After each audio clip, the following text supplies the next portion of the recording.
Well, good evening, everybody. My name is Kyle Wiley. Welcome to the Kern High Network. Very excited. I think we've been waiting for this all year when we put out the schedule of games that we're going to live stream. I don't think anything compares to the Shafter-Wasco rivalry. We'll talk about this all night. I'm excited to have with me the the famous Rich Cornford, who's been joining us all year. Your thoughts, your first gig when you came over into Kern County from the Central Coast and all that as well was where? Thomas Jefferson High School in Wasco, California. Yeah, and you started coaching football for Wasco High School. So what does this rivalry kind of mean to you as we kind of get going in this broadcast tonight? Well, these two towns are just about 5 miles apart, and It is a hatred, for lack of a better word, But between these two. It is the biggest thing in town. I remember selling ad space for the program, and we had to guarantee a win versus Shafter, or we had to give them their money back. We had to give them that guarantee, or we didn't sell ad space. Yeah, absolutely. And, today it was a very, very special day. I wanted to really take part in all of the festivities that were going on, and one of the big festivities that we had was the exchange rallies and all the other things that were happening and taking place along with that. So we're going to pause, as we always do, and we're going to listen to the national anthem before we get started in this big game.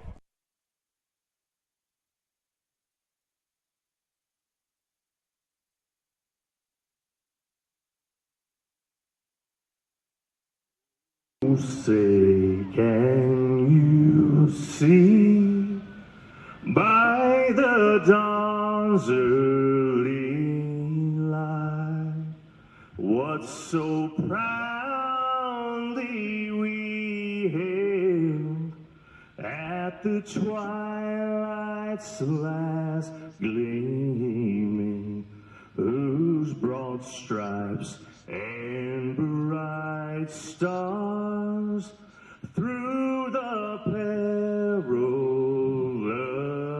fight o'er the ramparts we watched were so gallantly streaming, and the rockets' red glare, the bombs bursting in air, gave proof through the night that our flag was still there.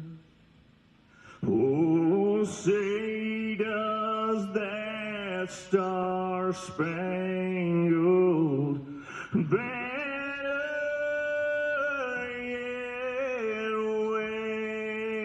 wave o'er the land of the free and the home of the brave. Wow. Sounded like we had Garth Brooks or someone out there singing the national anthem. Very, very powerful.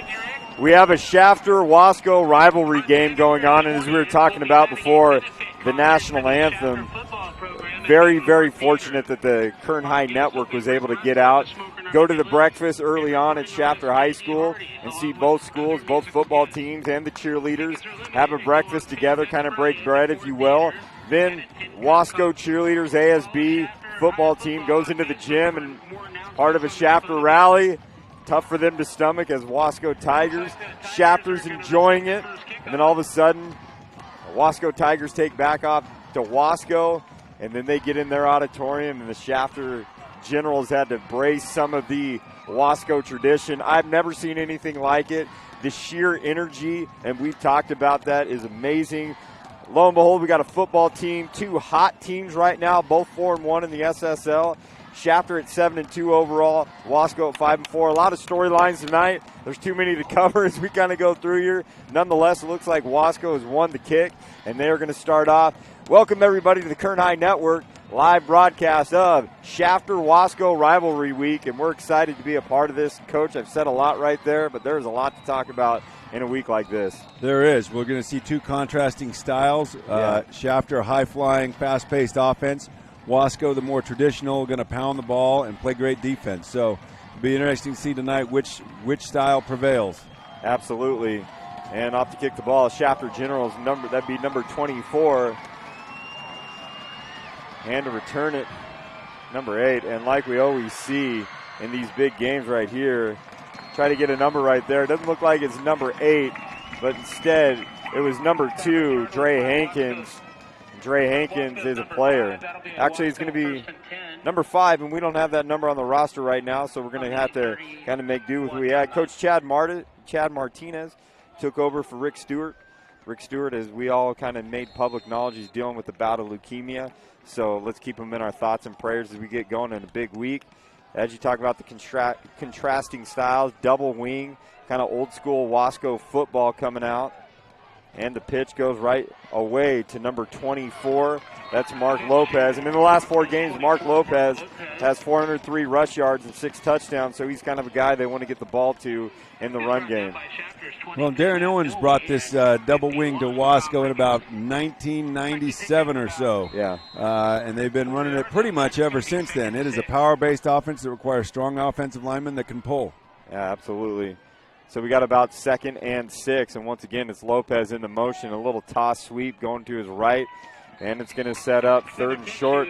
I know with these double wing teams, they want to take a few yards at a time, get going where they need to go, and that's exactly what they do right here.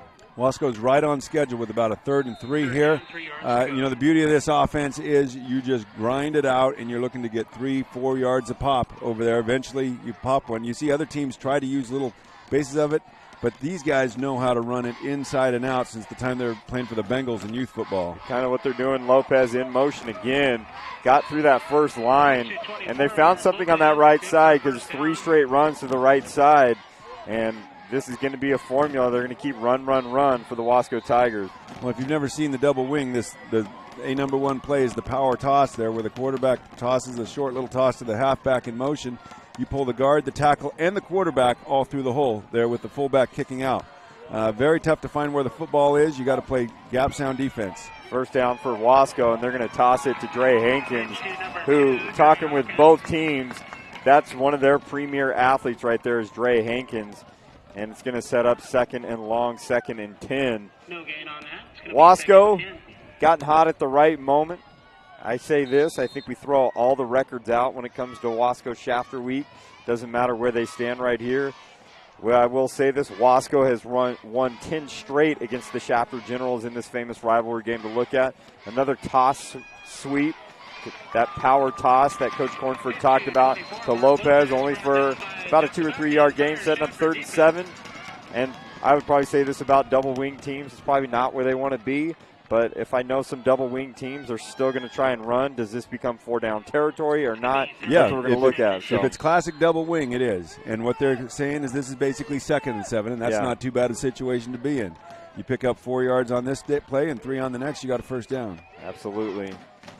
And we see a little reverse right here going out to Hankins. And Hankins is rumbling, bumbling, stumbling. The ball is loose, but it goes out of bounds. Going to set up 4th and short, and as we talked about, Wasco's probably not going to bring their punt team on right now. What a great game, great atmosphere. I mean, there's people still coming in. We have standing room only. Exciting game to be at, to look at, and it's going to be about 4th and 4 as we look at. One thing I noticed right here, there's no Cobra. I call it the Cobra is cutoff, boot, reverse accountability, and it kind of got sucked in a little bit, but Shafter was able to respond pretty well right there. Yeah, so huge play right here. Facing a 4th and 4. You know, they're not going to alter formations. They may go hard count here. And Lopez once again on that toss sweep, leading out with the quarterback. And they get the initial contact by the Shafter Generals. And it's going to be a turnover on downs, and it looks like number 18, that is Gerardo Lara, is celebrating. And he was in on some of that early contact. And this is exactly what Shafter wants to do, is get a stop at the midfield with good field possession. And we get to buckle our seatbelts right now because we got if we're talking about grind with the Wasco Tigers, it is about playing fast and getting the ball in the air, and everything is predicated around number one, ladies and gentlemen, Alex Aguilar. He's the talk on everyone's mind. Everybody knows about him, dynamic dual threat player. Well, a guy that could potentially throw for 3,000 yards and rush for 1,000 on the season. Absolutely. And just a junior on top of that. He's got Big Haas anchoring his offensive line for him, number 72, 6'2", 305-pound monster of a man that enjoys the physical contact of football. Yeah, absolutely. Talked with him today. He's got about a 465-pound squat, 275-pound clean. If we look at Alex Aguilar, 2,286 pass yards, got another 26 TDs, 10 interceptions, and 882 yards on the ground, and another 14 touchdowns rushing. So he does a lot for this Shafter Generals. Read option right here. The ball is handed off to number 21. And number 21, Pedro Avila, gets a first down right there.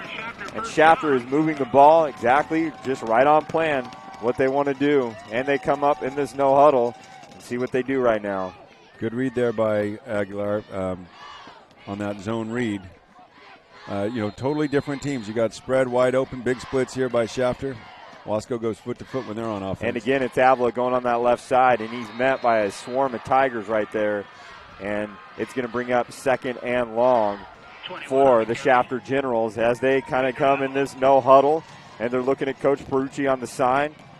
Got three receivers to the near side. Got one on the far side. There goes Avila dropping back. Pass goes off to one of their big playmakers that we've talked about this year and seen highlights on, Jackson Sanchez. And Jackson Sanchez is primarily their top receiver. Got about 50 receptions and another 783 yards off those receptions and 7 TDs. So Aguilar is looking at number 6, Jackson Sanchez, early and often. Who's just a sophomore, so they'll be together next year too, which is scary. I know he's got 3 interceptions on defense too, so a great two-way sophomore. Aguilar back, finds his man again, Jackson Sanchez. And then we're going to be saying that combination all night tonight. Great job by Aguilar there, just taking what the defense gave him. On a 3rd and 5, they gave him that quick little easy hitch there. Didn't have to throw the ball that far. Easy completion, first down. And Aguilar to Sanchez. I mean, the future is bright for the Generals. It really is. They've got a good younger program too. And the handoff is faked, and it's going to be Aguilar on the keeper coming up, and a nice hard tackle. And that looks like it's number 3. Arturo Romero steps in and brings Aguilar down to the ground. This Wasco team is full of a lot of good seniors. This is a team that has never lost to Shafter at the varsity level in a decade. So in a decade, and we'll talk about that more often. And here comes Aguilar again. It's to Jackson Sanchez, and he rumbles, bumbles, stumbles, and gets a first down. But that was very, very close for being a little bit more than that. So exciting, fast start that we've talked about. What they want to see, it's no huddle. Coaches are calling things in, looking all that, trying to see if Shafter can put some early points on the board. 2-by-2 right now. Out to the left is number 21, 24 coming in motion, and it's a design keep by Aguilar, and he is a dynamic playmaker, and he's getting 8 yards a pop, and he's moving the ball in the air. Wasco is always tough, and these games are going to come down to the wire, but early on it's all Shafter, both on the defensive side of the ball and on the offensive side of the ball. Yeah, able to take advantage of a short field after Wasco missed the 4th down conversion attempt. Shafter knocking on the door right here. Pedro Avila to the left. Once again, going in motion, Shafter General, and Alex Aguilar is reading that. And that's number 18, Gerardo Lara, in for a Shafter touchdown. And they are on the board. And just like that, quick game going on here. It's all Shafter early on. Yeah, well set up play. Big Haas got at least his first pancake block of the night. We'll probably see more of those from him. This Shafter team is so well balanced between the run and the pass. They're a nightmare to defend.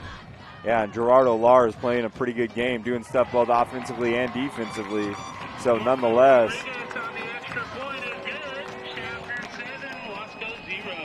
Shafter 7, Wasco 0 early on. Well, Wasco's going to need to respond here with a good drive. Their style of offense doesn't bode well if it gets down. Yeah, but if they can keep it close and wear you down, then they got a chance. So be interesting watching Big Haas play on both sides of the ball if he can control the offense and the defensive line all night long. You know, I was talking to Coach Perucci early on, and he said, and you brought that up, is he's used to just playing center. And like you said, is this wear and tear on him. It's a lot different when you're going both ways, like you at your Lompoc Braves days and all that stuff, but it's a whole different ball game. Well, especially when your offense is up-tempo like theirs is. You know, you get 25% more snaps in, and that can get a big fella fatigued. Yeah. Nonetheless, Shafter is now going to be kicking off. They're up with a commanding lead. Not commanding in this rivalry, but as so far, 7-0. And Shafter is completely in control. They kind of leave it short, and it's kicked again to number 3, Arturo Romero. And he's dancing around a little bit, but a swarm of generals stop him at about the 30. Shafter high 7, Wasco 0. If you follow us on Twitter at KHSD Athletics, we got some highlights and replays as well as pictures and video from the all of today's events and things that took place today. So a lot of cool things happening on there. I'd like to thank the U.S. Army Kern Schools Federal Credit Union for their help and all that they've done to help financially support what we're doing. Good start. Coming back in that, looked like a single wing this time, kind of mixing it up a little bit. Yeah, they put the quarterback in the shotgun and offset the fullback to the right there, and then ran to the right. You know, just about 10 feet from us up here in the booth is Russ Prado, the legendary Wasco coach, Valley Championship winner, was an 8th grader at Thomas Jefferson when I was teaching over there. But he's helping him out up in the booth here, and nobody knows this offense better than he does. Yeah. Nonetheless, here comes Wasco back in this double wing, and they're going to see if they can get something in motion. Going to put the Hankins in motion. And his passes to number 7, John Smith, tries to deliver it to, I think it's the big fella that they target, Osmar Velez. And he's a stud all the way. Maybe he's a tackle eligible to look at. But nonetheless, great play by Jackson Sanchez right there. Makes a big play. Well, great discipline there by Shafter. You know, the key to this Wasco offense is when they do throw, they throw big on play. Running downs, and they get big plays off of it. Good job by Shafter there to be prepared. 3rd and 8, 3rd and 9 for Wasco. Once again, it's Romero in motion. Shafter's trying to predicate, stop that. Ball is fumbled. Does go out of bounds. I'm curious to see where that spot is out of bounds. And is this 4-down territory for Wasco? They're on their side of the field. And it appears to be on the 36. And it's going to be 4th and 4, 4th and 5 maybe. And I agree with this, is Wasco needs to punt the ball right here, being that deep into their own territory. Well, we've seen Wasco run about 8 plays so far, and I think 7 of them gone to that right side. They're trying to pick on that side, but Shafter holding tough. Nonetheless, Wasco with the punt. And the ball is bouncing in a Shafter favor, and it's going back towards Wasco. We're going to pick up, and Alex Aguilar with a hot start. See if he can get going. Keep the momentum going Shafter's way, both offensively and defensively. Is this Shafter's year?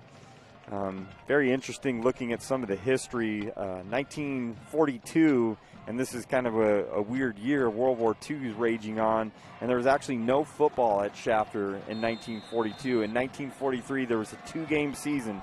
Both games were against Wasco. A tie and a 1-point victory, Shafter over Wasco. First time in 10 years, kind of broke up that streak. Nonetheless, Aguilar again in the gun, and he holds on to it. And, man, ladies and gentlemen, watch out. One of the best athletes in Kern County. He does a little wave, and we're going to see if that comes back because it's a little bit of a taunt.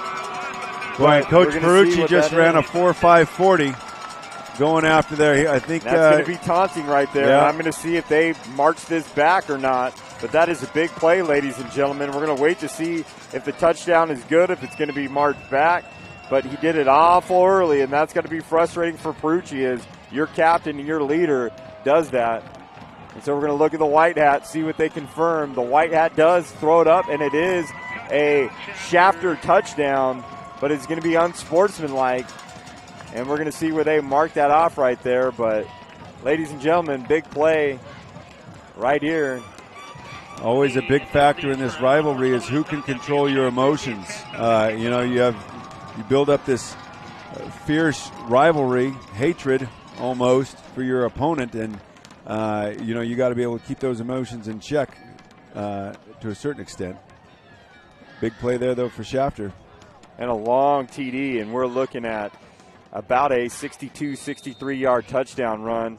Just like that, Alex Aguilar puts the Shafter Generals. And we'll wait for this extra point. They are up. And it's no good. Shafter's up 13-0. And what Wasco needs right here, that kickoff should be from about the 25. So they ideally will get this ball about midfield with a half-decent return.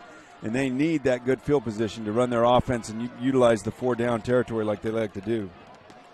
Absolutely. And we are witnessing some greatness. Alex Aguilar right here doing some wonderful things and breaking free and breaking loose. It's pretty fun to watch. They've got some great cars and some great deals down there. So I am assuming that penalty is going to be assessed on the kickoff here. As of right now, Wasco is lining up normally. Did they wave the flag off? Nope, they're going to take them back. One thing, Alex Aguilar, I will say this, he was a Tony's Pizza Player of the Game earlier in the year. I met the kid, he's quiet. And his athletic director, Brian Feaster, said he's one of the most quiet kids you ever meet. So kind of uncharacteristic that he do a little bit of taunting on the football field. But sometimes you're on the football field and you're in a big game like this, your emotions get the best of you. Hopefully they get that out of their system early in the game so they don't make those mistakes in critical situations. Shafter is backed up. They are at the 25-yard line due to the taunting penalty, unsportsmanlike conduct by the Shafter Generals. And they're going to kick it off right now. And it's actually a great kick in Shafter's favor, and it pushes them all the way back. We got to get a name on number 5, but nonetheless, a big penalty gets thrown from way back. Well, what was happening there is Wasco was overplaying the sideline kick, which left the middle of the field open, and he had a line drive kick out there that was able to hit the ground and bounce, and Wasco fielded the ball with their momentum going the wrong way. So huge play right there for Shafter special teams, plus a penalty here could push it back even further. We'll wait to see what the call is.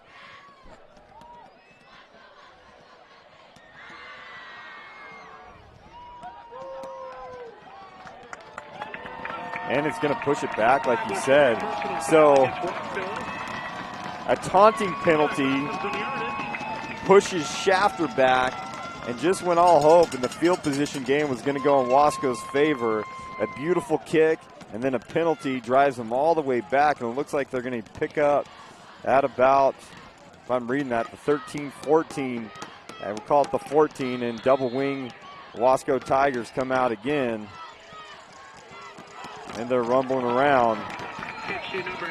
What's interesting, they actually have the fullbacks offset slightly. Oh, we got another flag here on the pile. So somebody probably not controlling their emotions. And we've seen this a little bit. I mean, we talk about intimidation of your intimidation of the opposite team and all that stuff. That's what these rallies and stuff are predicated off of. And if we look now, we see it right now. Yeah, that kind of a penalty is a killer for the Wasco offense. It's just not designed to pick up 15, 20 yards on first down. They're, again, predicated on 3, 4, and 5-yard carries. And, that's been tough to get so far against Shafter, now being backed up here. And already down 2 scores. Rough. 18 to go. Second down and 18 as the PA announcer puts it on there. Wasco coming back out. They're going to stick to their, actually they go in single wing right here. Design quarterback run. He's got one guy to miss. And we see big play after big play that's coming on right now. Don Smith on the keeper. And just like that, Don Smith gets a first down. Well, that couldn't have come at a better time than Wasco. They needed something to go right for them. Going. Yeah, they needed to pick up first downs. They put him in that shotgun. He He followed through the hold over there, again attacking that right side, the left side of Shafter's defensive line. One thing I say about Chad Martinez, they've come out in various formations, but they're still dedicated to the run. They're trying to figure out a way to establish that dominance up front, come back to the double wing. And once again, it's Hankins in motion. They kind of over-pursue. Hankins still going. Another flag is thrown deep. That appears to be in the area of holding. Well, holding most often gets called on sweep plays, you know, and this team likes to run between the tackles, and they got nailed right there for a hold. And it is going to be holding. It's going to march them back. Anytime they seem to want to have some momentum, it gets pushed back a little bit, and that's got to be frustrating for Chad Martinez and his staff as they're trying to get some plays in here. But knowing Wasco that we've known the last few years, they're still going to be committed and dedicated to that run. Dre Hankins, last few games, 402 yards rushing, another 211 yards receiving, so he is kind of their playmaker, do-it-all. Tyreek Hill, per se, if you want to throw that Kansas City Chiefs reference, but right now Wasco's trying to find some momentum because all the momentum right now is on Shafter's side. Shafter with a six-man defensive line. And once again, it's a heavy dose of Mark Lopez trying to get out there. Gets about one or two. It's going to set up third and really long. Well, I guarantee this Wasco offense is something that Shafter works on year-round with their coaching staff and finding the newest ideas and techniques to play. When you're running a double wing, you're typically not going to see the two safety look that you get from a lot of schools. You're going to get people loading up, and you never exactly know what they're going to do till you play them. And I think what they, as they bring in Big Haas that you talked about, he's playing on that side of the ball. They're trying to find gaps to fill, and you got like a six-man front that we're looking at that they're trying to have and load up the box to kind of get it. Nonetheless, it's going to be another design quarterback run. That's number 7, Don Smith. It's going to put it about 4th and 10, 4th and 11 as we look at this. And this is all right now. It's all Shafter on offense and defense. And 2 minutes and 25 seconds left to go in the first quarter. Yeah, again, those penalties, just too much for Wasco's offense to overcome. That was the same play that they'd had success on earlier for the big gain, but only picked up 3 or 4 that time. They're going to have to make some adjustments defensively. You can't let Shafter both run and throw. You got to take one of those things away, and my preference would be to take away the run game. Looks like Isaac Enriquez, the junior, is back to it. Actually, it's going to be Gerardo Lara back to return the punt. And I've talked about it all this year, and I've said it often enough. If you're not going to field that punt cleanly or get after it, get away from the ball. And lo and behold, he's almost hit him right there off that awkward bounce. I don't hear a lot of Peter calls that I was growing up listening to, and my coach getting on me about to stay away from it. So, nonetheless, first down for the Generals. Drives you nuts as a coach when guys are hanging out around that football that takes funny bounces sometimes. Absolutely. All right, so, if I'm Wasco, I put a few more guys close to the line of scrimmage. Do not let Aguilar beat me with his feet. Make him do it with his arm, which he's perfectly capable of doing that. Absolutely. But you got to take one thing away at least. 3 receivers to the far side. Here comes Aguilar, is rolling out, trying to look for Jackson Sanchez in that corner route. They're looking on there, but great swarming in there. I see the likes of number 71, Raymundo Vega, who also plays on the offensive side of the ball, kind of leading the charge for the Wasco Tigers. Sets up about 2nd and 12, lost a 2 on the play. Number 21, Pedro Avila, off to the right of Aguilar, who's got a 2-by-2 formation. Got a lot of field, and it's Aguilar again. So dynamic of an athlete, and he is just a big play video game to look at nonstop. But that's another first down. Yeah, he is close. So clearly the weapon out here, maybe the best weapon in Kern County this year, the way he can run it and throw it. And, Wasco playing just a cover 3 there, simple defensive look that's pretty sound against everything. But I think, you got to overload this boxer because Shafter's killing him with the running game.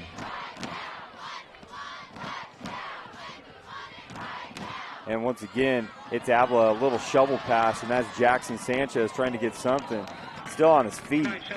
But nonetheless, that Sanchez is a pretty darn good sophomore, man. He has got a bright future. They look to get him the ball in a variety of ways. Yeah, absolutely.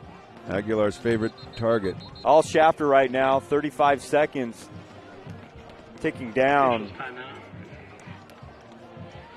Officials call a little bit of a timeout. If I'm a spread team that goes no huddle and is up tempo, I hate officials' timeouts right now. You want to keep on snapping that ball. Especially with the momentum that's going their way as they're getting kind of big plays. They're trying to figure out where they're going to put the ball.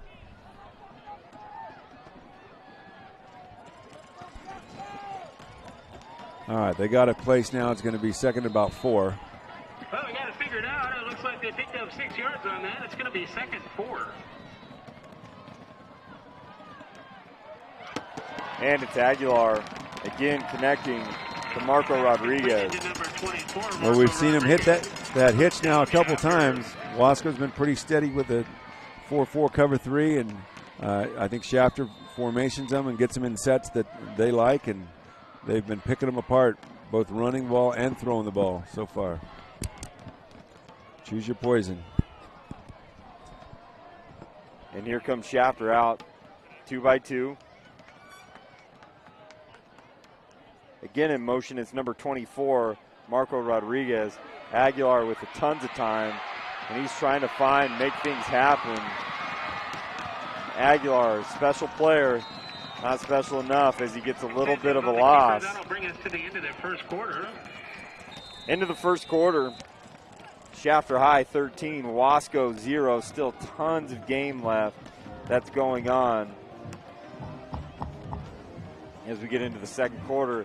So you're Wasco. What are you telling your team right now in this transition between the first and second quarter? Well, thankfully for them, they got a big play there to end that quarter. They need a little bit of momentum. They got to get Shafter off target. Now, Shafter's the kind of team that can handle a second 14 over here. So you got to win second down, then you got to find a way to win third down also. But I just tell the guys, hey, hang in there, persevere. We get a stop here, we can get right back in it. I think if you're Wasco, you want to keep this a 2-possession game. Don't make it a 3 or 4 possession game. I think if it gets to a 4-possession game, I said this often, very, very hard. Data backs it up, stats back it up. Very, very hard to come off a 4-possession game. I'd like to thank Kevin Willey, our camera guy. Does a great job for us night in and night out. He's with us through thick and thin in Kern Valley, and you name it, he's always out there with us. So thank you, Kevin, for helping us out. Thank Nathan, trooping it out with us. Don't have a lot of space up here, but he nonetheless is my sidekick helping out tonight. We also have Miguel out there getting some video of the whole Shafter-Wasco rivalry experience, as well as Javier getting the photos for us. Does a great job for the Kern High Network. 13-0 Shafter High School over Wasco as we start this second quarter. The dude in Kern County, Alex Aguilar, gets back, fakes one way, rolling back to his left, finding an option, and very, very accurate on the throw. And he delivers a nice strike to number 24, Marco Rodriguez, who's kind of been that guy they've motioned around to get him some plays, stuff here and there.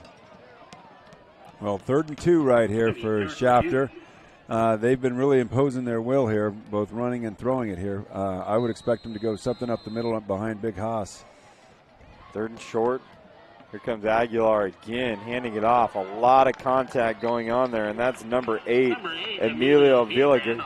And I'm going to say this, there is, in this Shafter-Wasco game, there is no juking in here. There's going to be a physical game where they're going right at each other, and that appears to be an injured Wasco Tiger on the play. A lot of contact. We heard it from up here through the loudspeaker that's right next to us as we're going to have that going on here. A lot of music. I want to appreciate Shafter High School and Wasco High School for including the Kern High Network and the Kern High School District and everything that's going on here. So great atmosphere, very festive. 95.3 was here. Got to give them a shout out. They always take care of our students. They had cheerleaders on there, usually on Thursdays before the game, and making it an exciting time out here supporting this rivalry and what it means to a lot of people.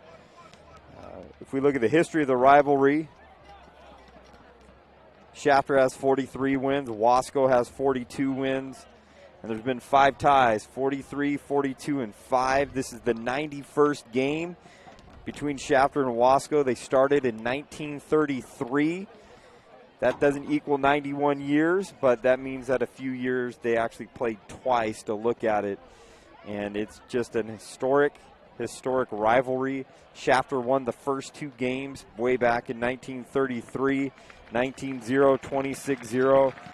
And you know, you look at the timing of that. You got the Great Depression going on at that time frame, and sometimes small towns that are suffering the ill effects. I know Shafter dealt with a lot of migrants and all that stuff. Sometimes the one thing that people find hope in is on the football field, and it really shows the importance of this rivalry, what it means to a lot of people. Well, those bragging rights you hold for your life. Yeah. Coach Perucci was talking about that his 2 years playing Shafter on the varsity, he never lost to Wasco. Yeah. When you look back at some of the Wasco coaching staff, you got Jeff Wadle and Nacho Martinez, who are legends, Wasco legends over there, and their memories on the rivalry.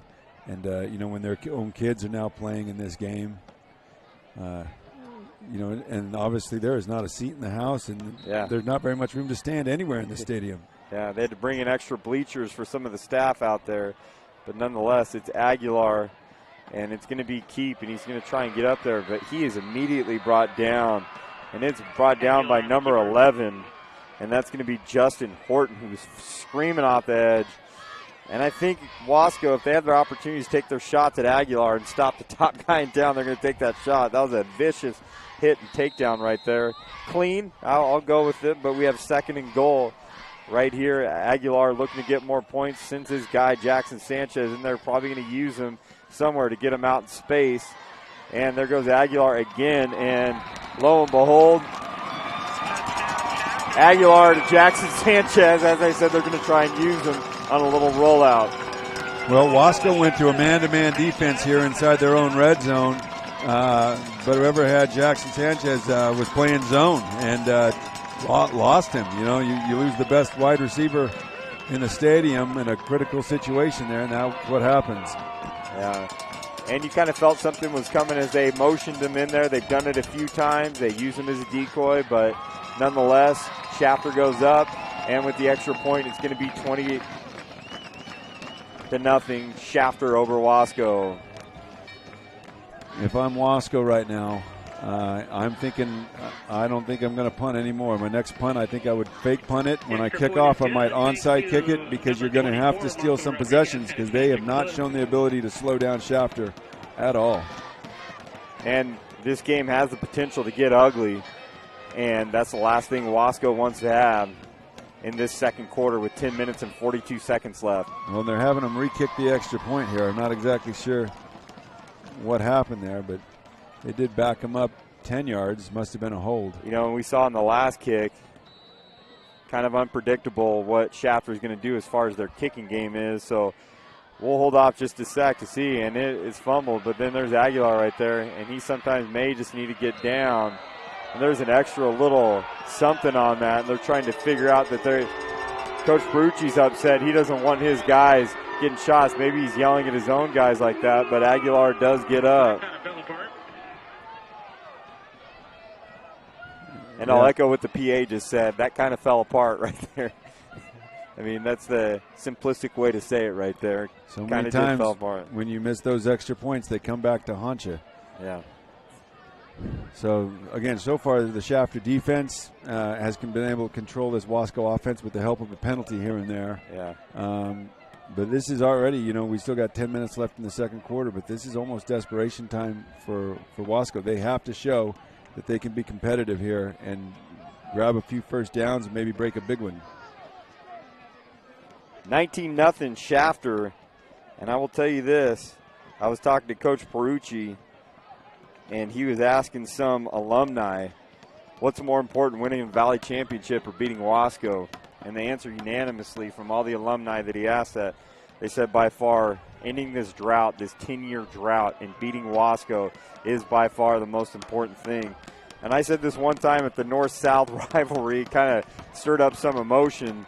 I was talking to some North High kids and South High kids, and I said, North High, you haven't won the sword in 5 years. South High, you don't want to be the team that loses it. And it's kind of the same sentiments that we have right here is I know these Wasco seniors don't want to be the team that gives up this 10-year drought, and Shafter wants to be the team that changes that. And a great return happening right here. We're going to try and get a name for number 5, and we'll try and ask one of these coaches over here to see if we can get it.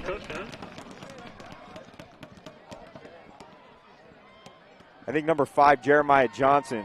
Jeremiah Johnson heard the name earlier at the rivalry and stuff like that. But number 5, Jeremiah Johnson, thank the Wasco coaches that are up here kind of help us out. He's kind of a playmaker that they used in different sets and all that. But there's a great momentum right here. With a name like Jeremiah Johnson, you know he's tough. Absolutely. Ask Robert Redford that, right? Absolutely. Come on, the mountain man. Double wing coming out here. Fullback's a little deeper than normal.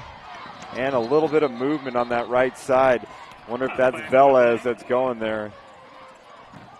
Typically that fullback is lined up in what they call the sniffer position, very close to the quarterback. That time they had him backed up, and the reason was they were going to toss the ball to him. So you know as well as I know that there's more on this, more than just the sniffer. We call it the old butt sniffer, what they call on there. And I'm trying to be politically correct, but also use the football terminology as well.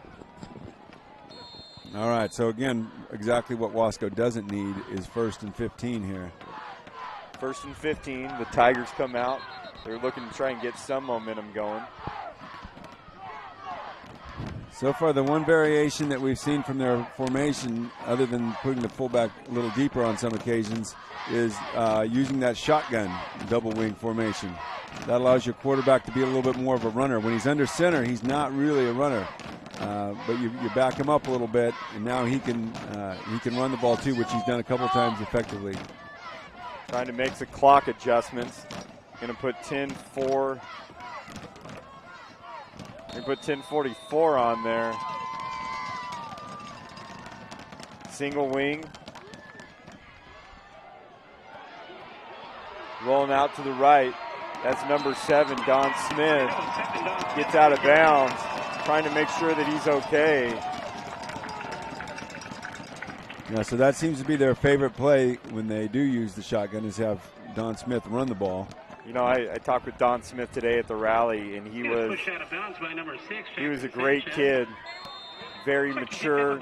Talked about how special and important this rivalry is to him and what it's meant to him, how he was, as you said, a young Bengal kind of growing up, and he remembers watching it as a kid, how important this was to him. And it looks like the back judge is going to blow the whistle. They're going to try and iron out some of these maybe clock issues that are going on so they can kind of see what's going on. I don't know. They may end up keeping the time on the field. You know, they're trying to fix the clock, and the last thing, I know it's got to frustrate Perucci, but they're going to him. As a head coach, you're trying to worry about the game, not the clock issues that are going on. Toss goes out to the mountain man, Jeremiah Johnson, on the pitch. That's number 3, Sebastian Tavares. Sebastian Tavares, 38 tackles on the season coming into tonight. He's one of the defensive specialists, kind of that outside linebacker type that Coach Perucci likes to use. So far, the game plan for the Shafter Generals, loading up that box, that defensive front, getting that 6-man front, guys with hands that are getting size on size with them. One thing Wasco's known for is being physical up front, and they're trying to match that physicality that they have in there. They've always taken pride in being physical, and one thing I know from running this offense for a year when I was in Wasco was when you're bigger and stronger than your opponent, it works real well. Every time. When you're not, it's tough to move the ball. 3rd and 12. And it is Don Smith getting out there. And Don Smith, he's running hard, doing well. That's number 21, Pedro Avila. Doesn't look very big, but Pedro Avila is a tough kid, both sides of the ball. Last thing they want to do is get Don Smith dropping back. It's going to be 4th and, we're going to call it 4th and 7, 4th and 8. And once again, Wasco is relegated to punting the ball. It's going to be 4th and 7. So if I'm Shafter right here, I overplay against the fake. Pay attention to those fakes. Our offense can handle them, our defense can handle them. Let's just play it safe here on special teams. Anything happens in rivalry week, and they got to pay attention to maybe a possibility of a fake. The ball is off, and it is not a very good punt, and it takes a favorable Shafter punt. One thing I see number 72, Juan Terraza. We call him Big Haas. He's actually going near the ball. I'm like, hey, man, stay back, get away, run to the sidelines. You're running there anyway. Boy, he's offense, defense, special teams. That kid's in shape. Absolutely. Only a 16-yard net on that punt right there. So, that's hurt Wasco once again. They've got to find a way to slow down this Shafter offense, which obviously is easier said than done because it is so well balanced. They can kill you by running it or throwing it. Trying to find that 4-possession game that they want to get into, and if they can get to another touchdown, it's going to get pretty ugly pretty quick. But I'm going to say this, I don't know if Shafter's going to pull off the gas pedal if they keep going. Aguilar back in the gun. He's been running it, gives it off to Avila again. Pedro Avila gets a little bit. When you've lost your rivalry game 10 years in a row, there is no way you're taking your foot off the gas right now. 2nd and 5 for the Shafter Generals.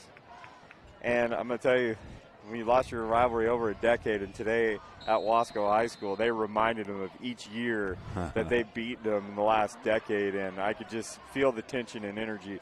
Avila in motion going out to the left, kind of an RPO concept right there, run-pass option concept. And once again, number 24, Marco Rodriguez, flies under the radar because you got Jackson Sanchez and Avila. But if they can get a good third weapon right there that can be clutch in those, critical moments right there, because I think all of us were drawn to Avila going in motion, and maybe it was a bubble screen and snuck right behind it. Great play call right there. Little RPO again to Avila. It's actually going to be more of a run because it was a backward pass. And Avila is tough as they get, ladies and gentlemen. And that appears to be enough for a General's first down. Well, the Shafter crowd loves that physicality over there shown by their runner. Shafter is just picking apart this cover 3. When they go to the wide side of the field with trips and then they motion the back that way, they got a 4-on-2 advantage. And Aguilar is just, taking the holes that Wasco gives them. And when you're outnumbered 4-2, there's going to be a lot of holes. And nonetheless, Aguilar's coming back again. Going to send that in motion. He goes right up. And the best player on the field gets decent yardage again for the Shafter Generals. And especially if you're a spread team and you're playing that cover 3, it's going to be picked apart, find the seams, do all of that. And they're going to try and find those gaps. Well, the great thing about cover 3 is it's so balanced. But when a team goes, heavy one way or another, you got to be able to adjust a little more. Big hit in the backfield. And I know you're kind of putting your receiver, Marco Rodriguez, trying to give him an opportunity to get a touchdown and big play. And I'll say this, as a slot receiver or inside receiver, you got to go up and catch that and expect that contact to be made. Big pop, got to give credit to Wasco being sound defensively right there. But I think that's a catchable ball that needs to be made. It was a catchable ball, but we also call that a hospital pass when the quarterback throws the ball high over the middle like that. Those inside slot receivers have a tough job right there. Avila going down right there. Maybe gets about 1 or 2. It's going to be about 4th down and 1, 2. I think this is 4-down territory, especially with the momentum going Shafter's way. Going to call a play. Here comes Avila coming off the field. Well, we just saw Wasco send pressure that time, loaded up there, and it was effective at stopping the run. See if they do the same thing on 4th and short. Villagran off to the right. Hard count. Aguilar going to look at it, see what's going on, going to read the play. I have a feeling that our man, Mr. Aguilar right here, is going to hold on to the ball, do something. And he's trying to find something, will his way for a first down. But I think Wasco has stopped it right here, and it's going to be a turnover on downs, and that's a good momentum change for the Wasco Tigers. They'll take what they can get. This is a 3-possession game right now. And I mean, they got to get all the momentum going back in their favor, and that's a great way to get it going. And for Coach Parucci, got to be frustrating. Tough catch that should have maybe been caught, but you talk about those hospital shots right there to look at from a defensive standpoint. But, nonetheless, Shafter had the momentum and is halted temporarily. 6 minutes, 28 seconds left to go in the second quarter. Kern High Network, kernhighnetwork.com. Wasco has a wide receiver in the game. We haven't seen that all night. And nonetheless, they have a wide receiver. Ball's on the ground. Ball's on the ground. Ball's still going around. Oh, and it looks like Wasco retains it. Well, that's the good news. The bad news is they lost about 8 or 9 yards. Yeah, absolutely. I mean, they get on that. And, you know, you have Noah McLean trying to get in there and get a carry. They're trying things out, but just every time opportunity they have, they're kind of going backwards. And I'm going to echo what Coach Cornfor said early on. It's packed up here on this press box. It's also packed all the way around the stadium in this Shafter-Wasco rivalry game, the 91st game between the two schools. And it is 19-0 early Shafter. 5 minutes, 49 seconds in ticking in the second quarter. And again, it's Wasco with that receiver, and they're going to take a chance, and they haven't seen this. And a wonderful opportunity for Dominic Martinez, and the ball is dropped. And I think that caught everyone by surprise, just running a simple fade route to get out to the corner. And I think Shafter got away with some luck right there. Well, what they got there is they got man-to-man coverage. There was not going to be any safety help because everybody else is still loading the box. Quarterback did a great job setting his feet and putting the ball on the target. The receivers got to come down with that one. Wasco desperately needed that. 19-0. Shafter over Wasco. The receiver doesn't even go in the huddle. He's the lonesome end. See if they take another chance. I would. About 17-18. And they're going to take another chance running a post across the middle. Ball is on the ground. Ball is on the ground. Who lands on it? Can't tell who's on it. The White Hat still hasn't made a decision. And it's going to be Wasco ball, and twice in this new kind of formation to look out with a one receiver. We've seen 2 fumbles. Wasco searching for answers, but they are pushed back deep in their own end zone. Well, the tough part there for Wasco is you got one receiver out there. You've got 9 other guys protecting your quarterback, yet he has less than 2 seconds to throw the ball. You got to be able to do better than that protection-wise. Let him set his feet and throw. Give him a chance. That same physicality that we've kind of grown up with the Wasco being up front, just not seeing it like we used to. And Wasco is going to be off punting the ball. Well, one disadvantage is in this offense, these kids have never really learned how to drop back, pass, protect. Yeah.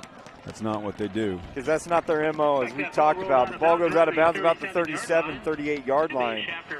Shafter first down, and I know Coach Perucci, one thing I can appreciate about a coach, even your superstar player needs to be coached up. And on that last trip to the sidelines, I saw Coach Aguilar, Mr. Aguilar get an earful from his coach, and maybe there's a read that he didn't necessarily look at, whether it's in the pass game or not, but you got to appreciate that about a coach that's willing to coach up. Even his best players need to look at some things and see some things, and when those mistakes happen. Yeah, and sometimes Alex Aguilar tries to do a little too much. Yeah. I know when he's made mistakes, it's because he's trying to make a play that just isn't there or just do a little bit too much himself. And he's very capable, but sometimes that gets you burned. 2-by-2 into the 3. Aguilar pressure almost immediately. He's looking down the field. Delivers a good ball, trying to look to see if it was a catch, and they are going to call it a catch, ladies and gentlemen. And that is a great pitch. Well, that reminds me of a play that Cody Kessler made against us one year when I was at Frontier, when everything seemed to be shut down, everybody's covered, and he somehow gets a pass off and puts it right on the money for a key first down. Pretty good comparison when you're getting compared to Cody absolutely. Kessler. I mean, you're talking about at one time we say Cody Kessler the best in Kern County. Aguilar arguably one of the best in Kern County as well. Aguilar again, and just when we compare him to Cody Kessler, he throws it into the arms of number 1. That's Dominic Martinez. Dominic Martinez with interception for the Wasco Tigers. And nonetheless, just like that, the momentum maybe going back to Wasco a little bit, kind of a seesaw game the last few minutes. Shafter changing the launch point for Aguilar over there, rolling him to his left. A lot of times that's tough to do for a right-handed quarterback. Wasco did a good job stepping in front of that ball. Again, they got 4:24 here. It'll be interesting. I would expect them to come out in a double wing, try and grind a couple first downs, and then maybe try that receiver set again if you've got a little bit of breathing room. But it looks like the kid's standing out there. Looks like they're going to keep the receiver in right now and see what they can do. Again, you've got 9 guys in there to pass protect. You ought to be able to do that for a couple seconds, allow your quarterback to set your feet. You got them one-on-one out here. If it's your best guy against their guy, if you can hit it half of the time, you're in superb shape. You talked about the launch point they changed up. I know they like quarterbacks hate going opposite. Nonetheless, it's number 7, Don Smith. I like to go back to that. Quarterbacks don't like going to their opposite shoulder because you got to get a little bit more depth. You talked about that launch point, and it looked like you tried to force it into something and just be too much of a playmaker where you like the risk that he takes. It's high risk, high reward, high risk. Sometimes you don't get that reward, but he's still taking chances. 19-0, Shafter over Wasco, 3 minutes, 57 seconds and counting. So if I was Wasco here, I'd take that receiver that's getting close to press coverage right now, and I would run him deep, and I'd put a new guy in the next play and run him deep and wear that corner out, then take a shot at him. Nonetheless, here we go. Here, Don Smith. Ladies and gentlemen, watch out. One of the fastest guys we've seen tonight being chased. But nonetheless, Don Smith with a long touchdown run for the Wasco Tigers. And just like that, we got us a ball game. Got us a huge ball game. Don Smith, ladies and gentlemen, just pulls away from the Shafter Generals. And that's, you know, again, this is a little wrinkle to the double wing offense, but kind of how it works. It grinds, but then once it breaks, it usually breaks big. And a 90-plus yard touchdown run there for Don Smith, who showed enough leg power to get that thing all the way in the end zone. Shafter 19, we're going to see if Wasco can get their 7 left with 3 minutes and 31 seconds left in the second quarter.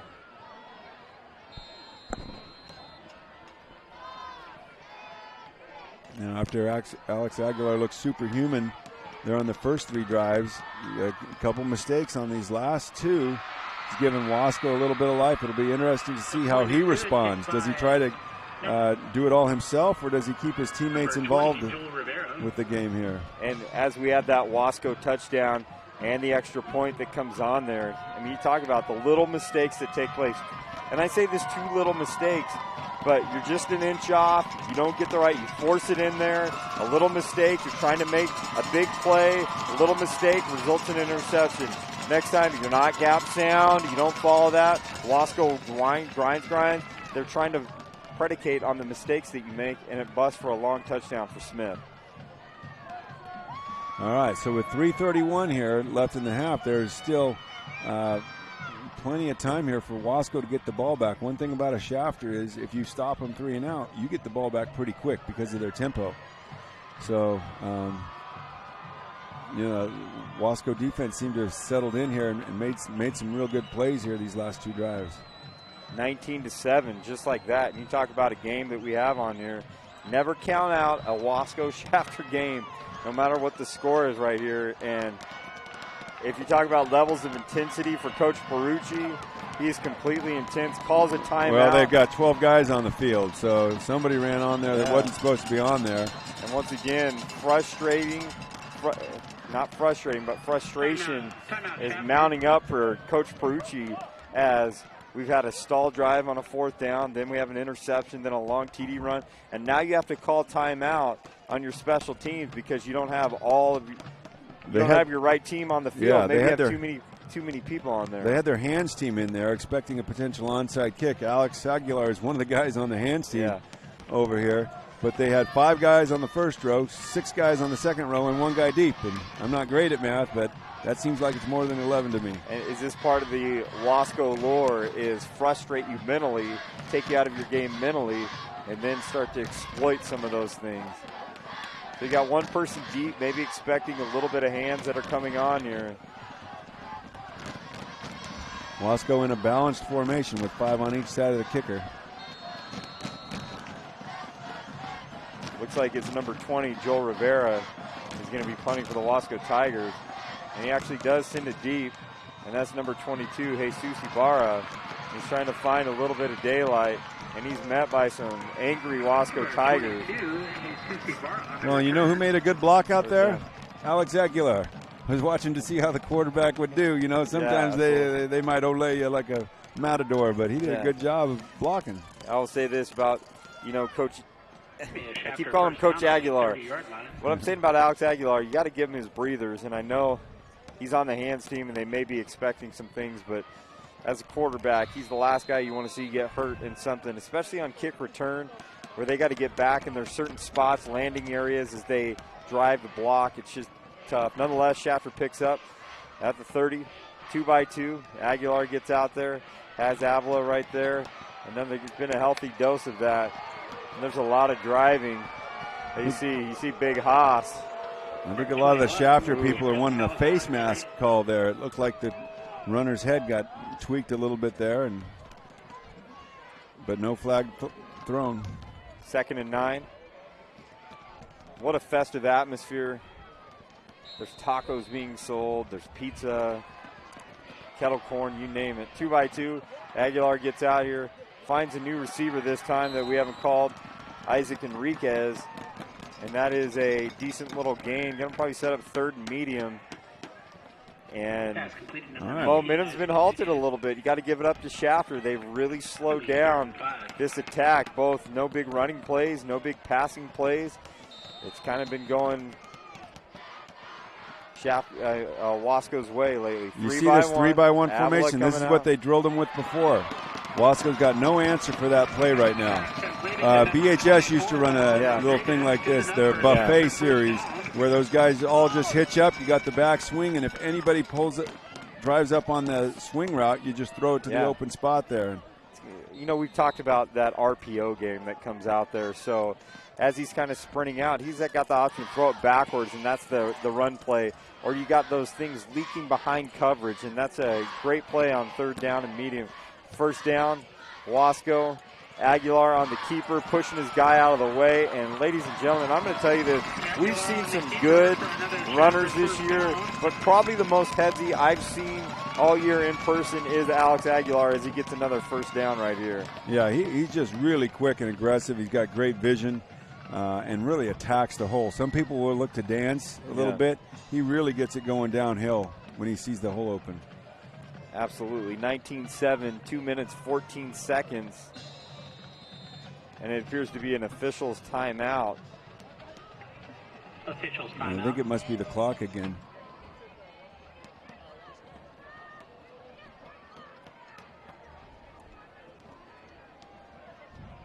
That's what I'm guessing. Again, for Coach Perucci, he wants to be able to get on the ball and go. Yeah. 2:14 is plenty of time for his offense. He's still got a timeout or 2 left in his pocket. Maybe get a few opportunities to go in there. Great ball game, ladies and gentlemen. Coach Cornford, you know, we're winding down the end of the season. We're still in negotiations a little bit about playoffs. I know the next few weeks are a little tough for you, but we're still looking at some things to look at. Actually, we just got word that from our cameraman extraordinaire, he knows all. He's saying that they're waiting on an ambulance. And so part of the law, part of all that is we got to make sure that we have an ambulance. I hope Shafter's got a healthy dose of ambulances somewhere that we're not waiting for a long time to look at it. But it's been a interesting game so far. So we have to wait for another ambulance to show up. That's what we're doing. Shafter started out hot, and it looked like it was going to be a runaway. And twice Shafter has had the ball going into the red zone. And one they failed to, it was a turnover on downs, and another one was a big interception. Just like that. Number 7, Don Smith, is able to have a long run. So kind of a momentum change right now. Wasco still driving, get back to the formula that you talked about. You called it the buffet series that BHS featured, but we're waiting right here, just enjoying all this stuff. Other thoughts about this rivalry game, what it means to a lot of people? Well, it's just so great for these schools when you get every single kid at the rally is pumped up for it. And that's not an exaggeration. They are going crazy. Yeah. Most rallies you go to around town, you got about half the student population is really into it. The other half is just happy to be out of class, I think. But, boy, for this rally, those kids are into it. And whether it's Shafter singing Hang That Tiger or, Wasco disgracing a general mascot in some way, shape, or form. I think they called them, what school do you go to? And they said Dollar General or something like that today. So they're getting creative with all of that. We're actually right now, we're going to go ahead because of this break. We got some sponsorship requirements that we got to do, so we want to make sure we take time to honor those. We'll be back in just a second on Kern High Network at KernHighNetwork.com.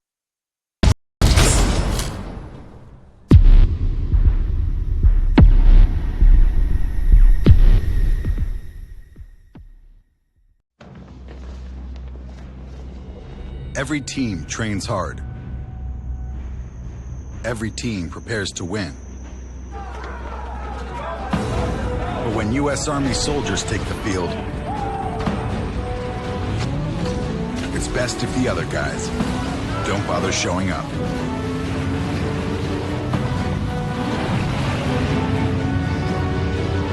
See if you have what it takes at GoArmy.com/team. One thing about Kern Schools is you get to do your banking your way. I'm a traditional banker. I still like writing checks and visiting my branch. As a millennial, for me it's all about the mobile. And I'm somewhere in between. I still do everything online or through an ATM.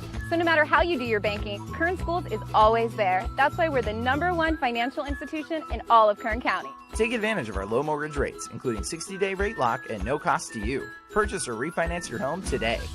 Kern Schools, together we have something special.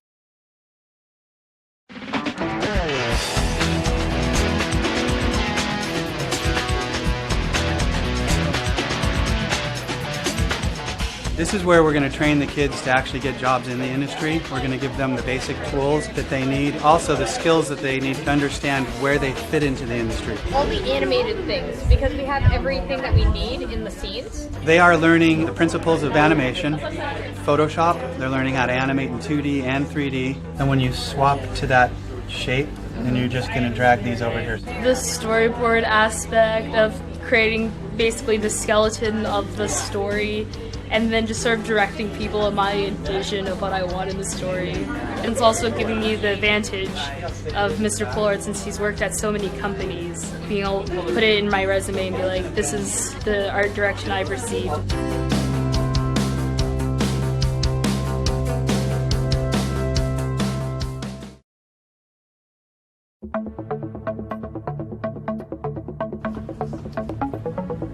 We're learning a lot about how mobile apps are made, the programming and coding that goes into it, along with the time and effort. Along with that is also the entrepreneurship of the class, learning how to run our own business. We're also learning basic marketing skills, people skills, graphic design, and social media marketing so that they can freelance, they can work on their own, they can apply for a job, they can go to BC or Cal State or any other university who offers programs that are specific within the mobile app development concentration or business concentration. With my future and career, I do plan on being somewhat of an entrepreneur, owning my own business, sort of a clothing brand line. And so this will definitely help me out with possibly an app for my company, and the entrepreneur part helping me be able to run my business as smoothly as I can make it go.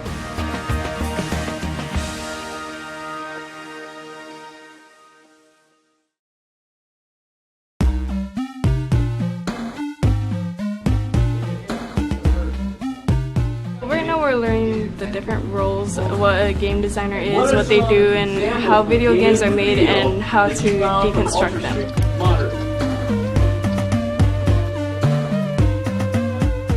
We're also going to be teaching the hard skills, which includes learning the Unreal Engine. What the Unreal Engine is it's a game development tool that students will be able to use to make their very own video games. And this is something that actually industry professionals use every day to make some of the top-selling games. They're all the same size.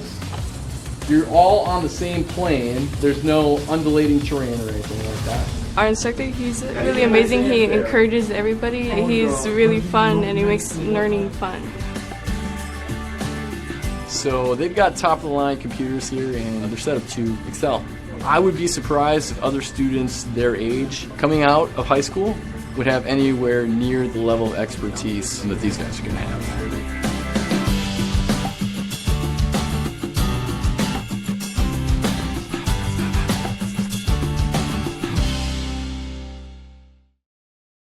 He's excited. Down jumps again. Long count by Sheila. North we have our ball carrier. Brown breaks a couple tacks to the outside to the 30. He will go against him. 40 to the 30. Will it catch him? 20, 10. No way. Touchdown, Chapter.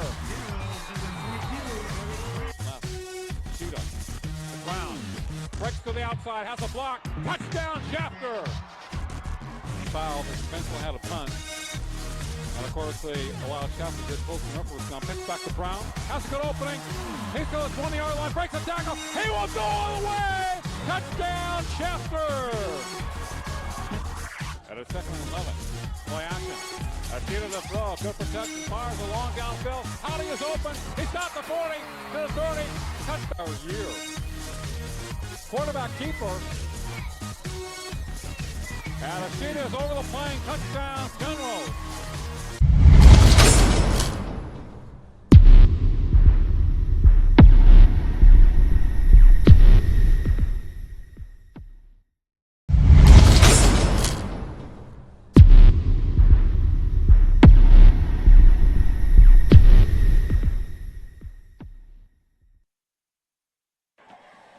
Welcome back, everybody.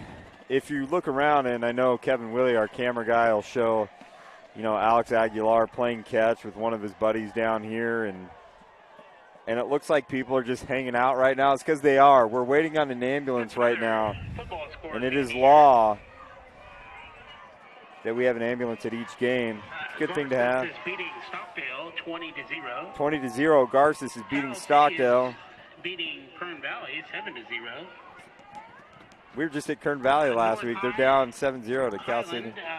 North High is 15. Highland has 0. Boy, kind of an upset right now. We just Highland trying for that perfect season, but that was going to be a close game. North-South was close. South Highland was close. Yeah. South Highland was a little too close for comfort that we look at. I mean, that was a big game.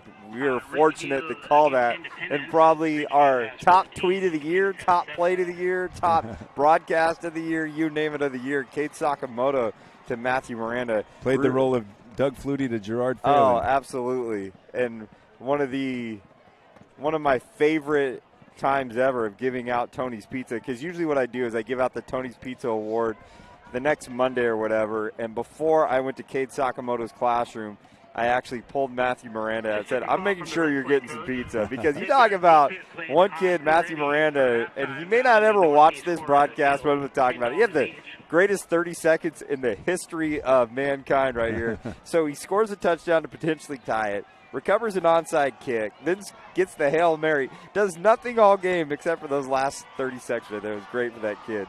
High school football is all about are moments like that, and we're able to call that. They also mentioned Ridgeview up on Independence 14-7, another game that has league title implications. If Ridgeview can pull that upset, it's a three-way tie again in that league between Tehachapi, Independence, and Ridgeview. I think BHS was also down 13-10, or maybe 14-13. We'll get a updated score on that, but another tight one right there with league title implications going there, because if Garces is able to beat Stockdale and BHS is able to beat Liberty, there could be a three-way tie right there in the SWYL. So a lot of craziness going on. Tehachapi wins tonight, and Ridgeview beats Independence, another three-way tie. If North beats Highland, another three-way tie.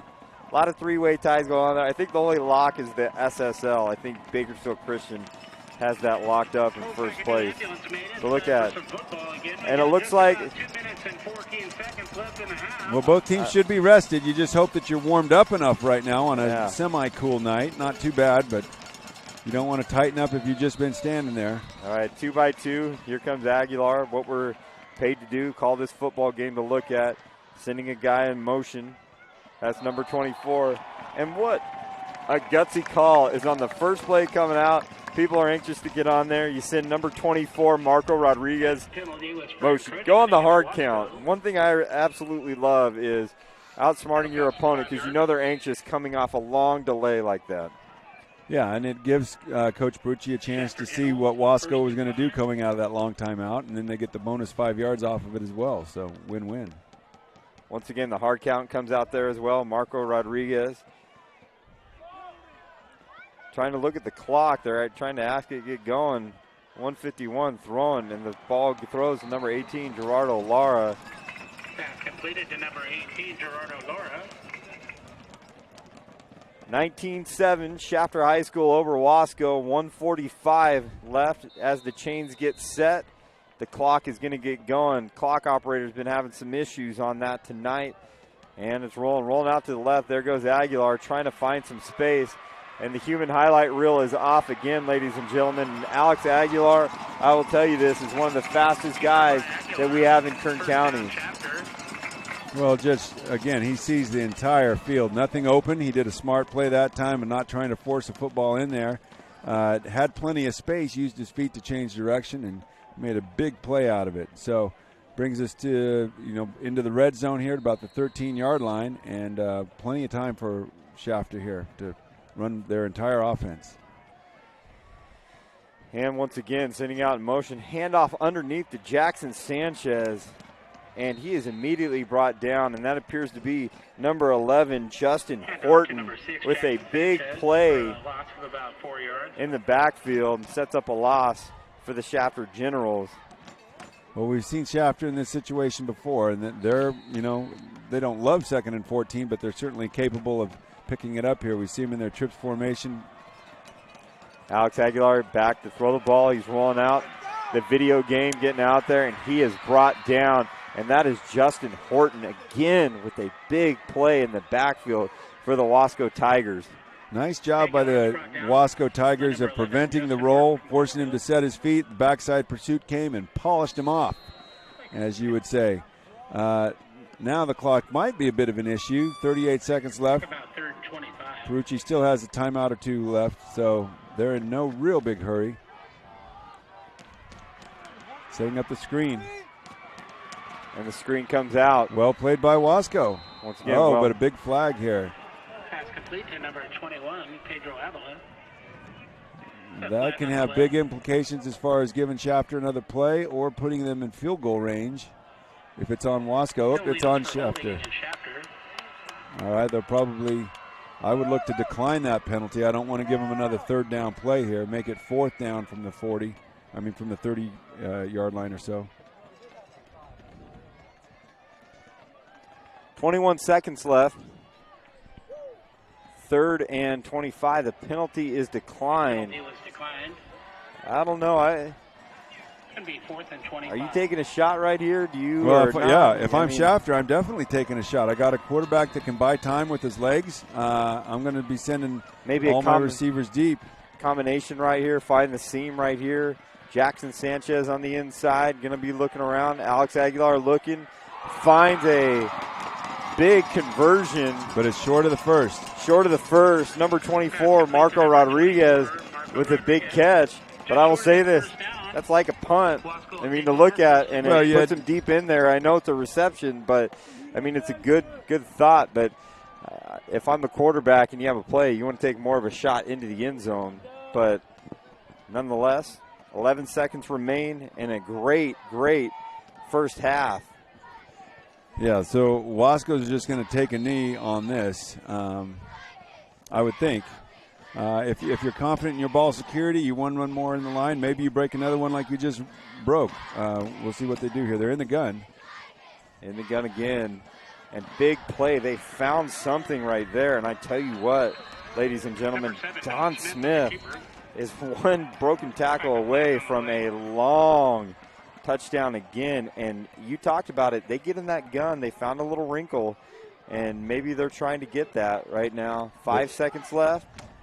They continue to hammer away at the right, and it looked like if he maybe had cut right there at the end instead of left, he might have had a few more yards. So unsportsmanlike on Shafter. He's going to march it back 15 more yards. And we've seen Cade Sakamoto take a shot down the field.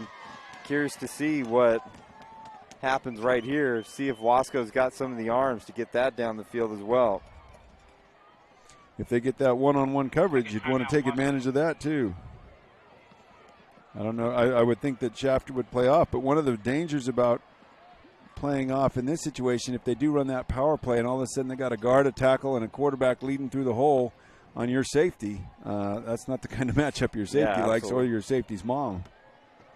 I will say this, going into the half, if I'm Coach Perucci, I think what I'm telling my people is we had opportunities to extend this game, and if I'm telling them that, he could possibly say to him, we should be up 28, maybe 35 to 7, and we're keeping the Wasco Tigers, our rival, in this game. Back in the gun is number 7, Don Smith. They're going to take a shot. Let her Not rip. bad. Jackson Sanchez in coverage. And like that, going to the half, it's going to be Shafter 19, Wasco 7. A lot of things happening here at this game. We're going to take another break. And when we come back, it is going to be more discussion about our first half thoughts. And we'll see how this second half is going to unfold. I'm with the Magic Man. It's not Ricky Bobby or anything like that. It's Rich Cornford is the Magic Man, because it seems like every time he's at a game, these games are close, except for last week. It got a little out of hand and all that stuff. But nonetheless, excited to see how this Shafter-Wasco rivalry will unfold in the second half. We'll be back after about 5 minutes. You're watching us live on Kern High Network at KernHighNetwork.com.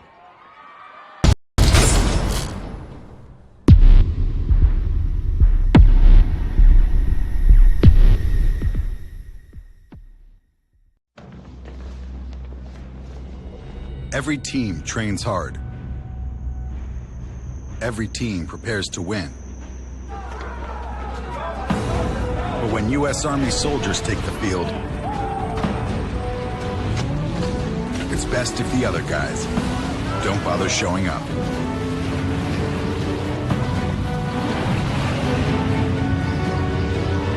See if you have what it takes at GoArmy.com/team. One thing about Kern Schools is you get to do your banking your way. I'm a traditional banker. I still like writing checks and visiting my branch. As a millennial, for me, it's all about the mobile. And I'm somewhere in between. I still do everything online or through an ATM. So no matter how you do your banking, Kern Schools is always there. That's why we're the #1 financial institution in all of Kern County. Take advantage of our low mortgage rates, including 60-day rate lock and no cost to you. Purchase or refinance your home today. Kern Schools, together we have something special.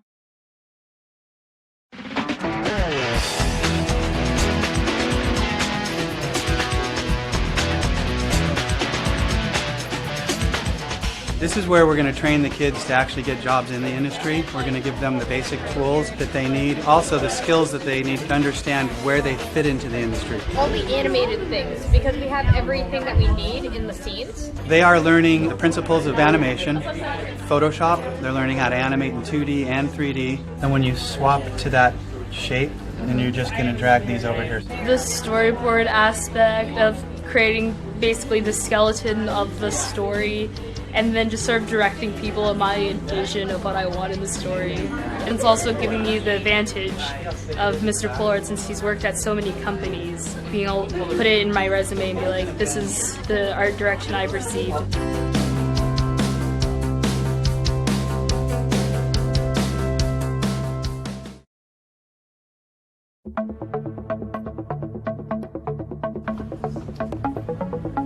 We're learning a lot about how mobile apps are made, the programming and coding that goes into it, along with the time and effort. Along with that is also the entrepreneurship of the class, learning how to run our own business.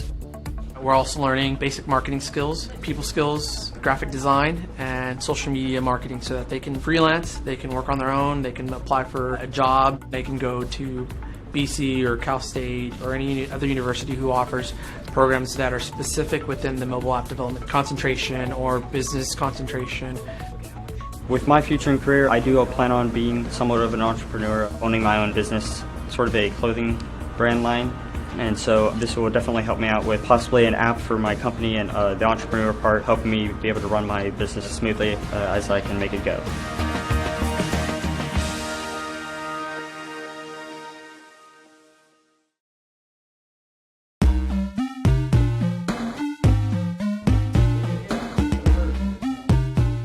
We're learning the different roles, what a game designer is, what they do, and how video games are made, and how to deconstruct them.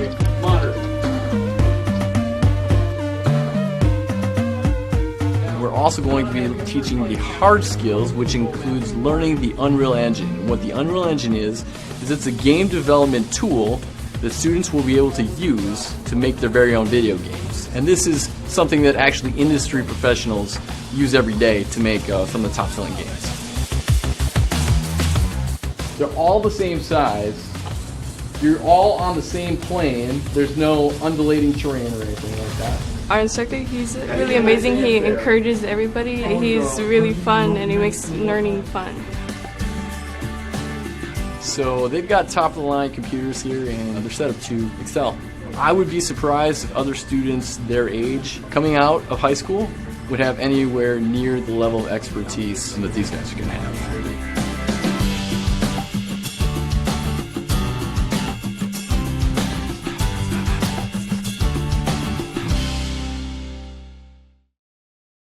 He's excited. Down jump again. Long count by Sheila. North we have our ball carrier. Brown breaks a couple tacks to the outside to the 30. He will go against it.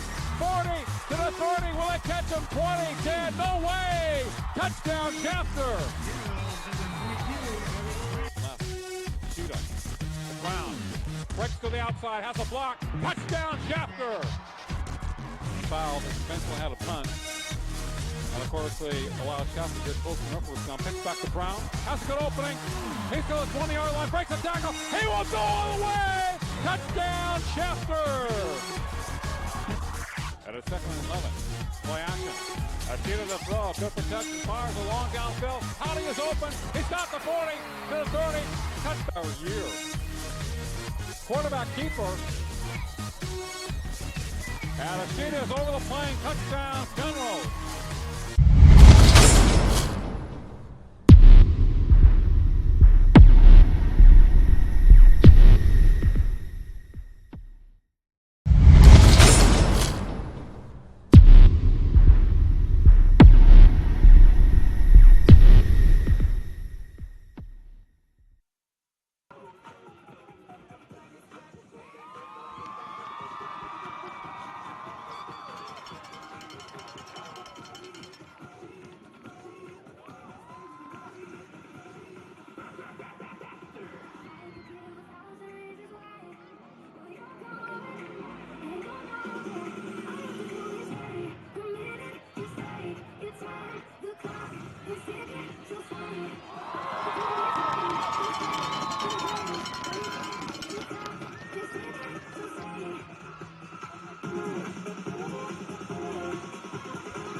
Ladies and gentlemen, now taking the field, your Shafter High School Marching Band.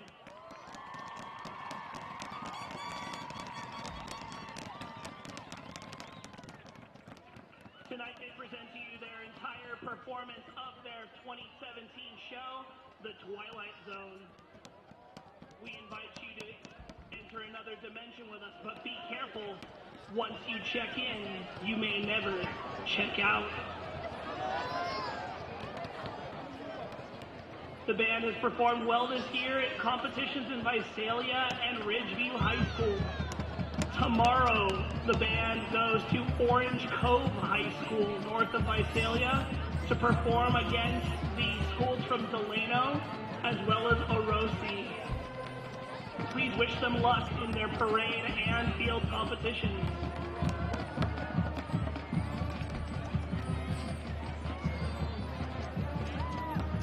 Our final performance will be next Saturday at Stockdale High School at 5:45 p.m.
Band, first and second movement only, please. We're running out of time. First and second movement only, please.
First and second only, please.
Kevin Willie panning in on the band. Shafter band doing a great job. Took a little while to get on the field, but nonetheless, I got to give it up for band directors, people that partake in it. You know, we talk about football being strategy. You see the movements that they make and when they got to land and all that stuff.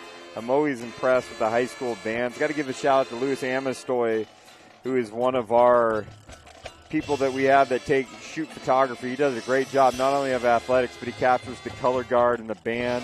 I just like seeing kids being active and a part of a school climate and culture, and it's football, I think, is that nexus right there where it just combines everything. I mean, we have band, we have color guard, we have cheer, we have football, we have booths set up with all kinds of basketball teams selling, I hear basketball teams selling things, all that as well. It's just a great atmosphere. It is a great atmosphere, and it's what high school is all about. Yeah. Every kid needs to find an area they can get involved in, and the more a kid can be involved in their school, the more they're going to enjoy their school years. Absolutely. I thought both sides did a great job, too, with their cheerleaders and their, throwing girls all over the place. Very impressed with their organization. Hey, I will tell you, not only is the Shafter-Wasco rivalry intense between the football teams, it is intense between the cheerleaders. And let me tell you, watching at both places, man, the cheerleaders are just as intense and just as, excited about this as everyone else is. So it's a great experience that we've had. We interviewed a few cheerleaders, and they're telling me that, they've had older sisters and older brothers that have been at Wasco or Shafter. So it's a big deal to them to be a part of the festivities and all that as well. Nonetheless, as Kevin Willie pans in this second half, you have Shafter busting out with their flags and trying to see if Shafter – it actually looked for a second there. You probably saw the only thing really stopping Aguilar is that paper right there. Kind of tore him up a little bit. But nonetheless, we're going to start the second half, and Shafter is going to get the ball, and they're going to see if they can get some momentum going in this second half. I say get some momentum going because they got out to a hot start in the very beginning and thought it was going to be a track meet. But Wasco's responded well defensively. They've kind of hung in there. They were able to manufacture. They found – I thought Wasco was trying to find an identity on offense, and they found a little shotgun action with Don Smith, the senior quarterback, and he was able to get a long touchdown run. And right before half, with about 11 seconds left, he got a 12-yard gain, which didn't seem like a whole lot, but he was one missed tackle away from really busting it for another long touchdown. As the Wasco coaching staff makes their way up. They've been great guys to us all night tonight, both Shafter and Wasco. Got to give them some love. They're doing a good job tonight. So very good to be a part of this atmosphere, this rivalry, all this that's going on. Been great so far. Well, anytime you have a Prado and a Gallardo up here, up top, you got a lot of brain cells working in your favor. Yeah. Interesting, Shafter scored 3 touchdowns their first 3 times they had the ball relatively easily. But the possessions after that, the last 3 times they've had the ball, Wasco has stopped them. Yeah. So good props to the Wasco defensive coordinator and finding a way to slow down this Shafter machine. Yeah, and I think there were some points that were left on the board, and credit goes to Wasco for making those stops. But, we talked about the launch point of a quarterback, how important that is. You have Aguilar rolling out to his left and throwing an interception one time. Can't convert on a fourth down another time. So it's just like little things that they're just not getting that all the way into the end zone. And I know that's left Perucci kind of frustrated, but nonetheless, I was talking to Perucci this way. I said, hey, you have any things you want me to say on air about? He's like, all I want is a win.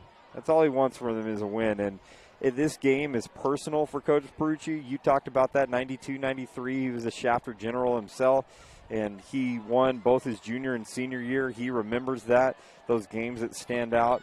It's very personal against your rival, and I think as a coach who's so invested into the Shafter-Wasco rivalry that he just wants his players to taste what it's like to beat Wasco. And I think that's what all he cares about tonight is that he wins, that at the end of the game, if it's by 1 point, if it's by 2 points, if it's by 20 points, he just wants these kids to taste that victory.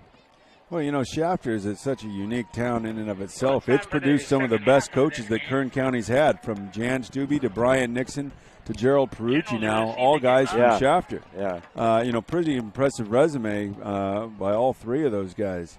Wasco's had a real good history as well with producing people. Carl Smith, who's been a long-time assistant in the NFL, was a Wasco guy. Ned Permenter was a Wasco guy way back in the day. Can't go wrong with Ned Permenter out there. I tell you, in my time, I learned a lot of things about just being a good person and a good football coach from Larry Pearson, who was the head coach when I was there, and he just passed away recently, and great guy. And then Pete Mitchell, whose son Peter Mitchell went on to stardom at BHS. That knockout hit, I think that changed the concussion rules and hit rules and all that stuff. Jesus Sabaro back deep to receive the kick for Shafter, and it looks like it's going to bounce out of bounds. And anytime a kick goes out of bounds, we see the yellow laundry get sprinkled on the field, and it looks like the Generals are going to start at the 35-yard line.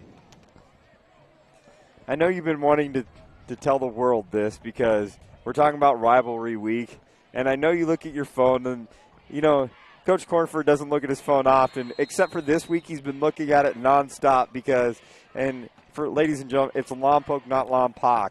Lompoc High School is playing their rival Cabrillo, and what is the score right now? Just finished, 71-13 Lompoc. Oh, my gosh. Nail biter. Aguilar out to throw, and right away getting the ball into one of his playmakers. And I think that's Gerardo Lara again. And here's this rhythm. You got a spread team that's hurry up. Coach Perucci getting the plays in. People are calling him out there, trying to see what's going to happen right here.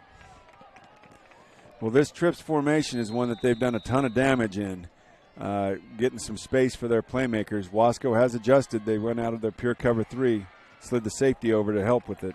And Aguilar hands it off to Pedro Avila. It's going to be enough for a Shafter first down. I just noticed right here the safety's not playing so deep. So maybe a change in the coverage for Wasco. Doesn't appear to be a cover 3. Maybe a little bit more man-to-man that we see. And when you're going against a trips team, you got guys at different levels as you go against there. But it appears to be more man-to-man. See if they Jackson Sanchez with nice the catch. tackle. And a great open field tackle. And see if I can get a number on that. That is number 3, Arturo Romero, with an excellent open field tackle. Next to hitting a fastball, open field tackling is one of the toughest things to do in sports to look at, and that was a great display right there by Romero. Well, he's the free safety. He's the one that they slid over, I think, specifically for that purpose because that hitch pass was killing him early on. Aguilar again delivering a quick pass and a quick strike to number 19, Isaac Enriquez. And that's going to set up 3rd and about 2. And that hitch pass that you just talked about, they're trying to find those spots. So now you get into these man-to-man situations. I think Coach Perucci, if I've known him long enough, is going to start thinking about some double moves possibly to kind of get his guys in some space because you have a vacated safety. I want to see what happens. Aguilar's taking a look. The short yardage situation. This is where they've been running behind Big Hoss. Wasco showing pressure in the A-gaps. We have Jeremiah Johnson leaking out to the middle of the field, and Avila they're going to give the ball to again. And it looks like he only gets about 1. And this is a tough decision right here because I think Coach Prucci knows that he wants to get this first down and keep this drive going, but he also wants to play a field position game, and I say it's tough, but nonetheless, Coach Prucci doesn't agree with me, and I think that's a smart choice if they can get the first down. Avila's looking around, and he's going to use his legs and his feet, and he's going to go around, and the human video game is going to get another first down for the Shafter Generals, and that's got to be frustrating for Wasco. Oh, he's such a great weapon there. They were looking to throw the hitch again. It wasn't there. He just broke contained to his right side and, sailed for another 10 yards. That potentially is devastating to the morale of Wasco. They've been playing such hard defense, got them into fourth down, and then gave it up on it. Especially because the momentum really favors Shafter now that they got that, and it could have favored them if they had that stop. I'll tell you this, I'm seeing a lot of number 54 and 99, Gerardo Gomez, and 99, Osmar Velez. I had a chance to talk with Gerardo Gomez earlier, and coaches talk about he is a tackling machine. He's all over the field, and he has a high motor. He was a kid that was brought up as a sophomore. He knows all about being a part of this, and he doesn't want to be on that senior team that gives up this decade of dominance, as they call it, out at Wasco. So it means a lot to him as the senior captain, linebacker right there, number 54. Aguilar gets back, delivers a ball. It is high above his receiver. There comes a flag out there. Oh, wow. Coach Martinez. On 1st and 25, you get a rare, missed throw there. Late flag going on there. It didn't appear to be a catchable ball, but there's going to be some discussion right here, and they're going to go the white hat and maybe confirm this could be pass interference, but we're going to wait to see what the call is. It's going to be a personal foul of that nature. We don't know if something was said on the sidelines. We don't know if there's an extra late hit or something. We're going to see if a personal foul results in a first down, maybe, or just it was already first and 25, so they're going to call that a post. It's not an automatic first down anymore, so if it's post play, then it should be second down and 10. We're going to see what it is. Well, they made it an 18-yard penalty there, so 18-yard penalty. And just like that, 3 receivers to the near side as Aguilar fakes it, hands it off to Gomez. And I'm telling you what, ladies and gentlemen, he really is a human highlight reel. And another flag comes from the back. So we saw a really good flag show at halftime, and it appears that the referees have picked up on that. Absolutely. Doing a little bit of their own flag show here in the second half. Yeah. There appears to be a holding call that is called right here. Block in the back against Shafter. And it's going to march it back. Officials have a tough job. They're trying to have balance and restore that. Now it's 1st and 10 again. It's 1st and 10 again after all that. 1st and 10. But I'll say this, there's the spirit of the law and there's the letter of the law. And somewhere I just hope that the officials trying to find a balance of both, you know what I mean? A lot of factors in a football game. You hope the officials can call a fair game. A lot of these kids play. Jackson Sanchez in motion. They're looking for him. Once again, it's another interception by number 1, Dominic Martinez. And he's trying to find some space, but he is brought down. Once again, Aguirre trying to make a play, but ends up in Dominic Martinez's hands. Well, Dominic Martinez there, he was actually covering somebody else in his zone coverage. Alex Aguilar put a little bit too much air underneath that ball, and he was able to break on it. It was overthrown to the receiver it was intended to, and he ran right underneath it. This is the same spot where Wasco did their damage before when they were backed up at inside their own 10. So always dangerous here, and momentum changer. And another interception for Dominic Martinez and the Wasco Tigers. Pounding to the right side. Again, 85% of their offense is going to that right side. I'm sure Shafter's picked up on that and is slanting that direction and putting an extra defender there. Wasco continues to hammer away at it.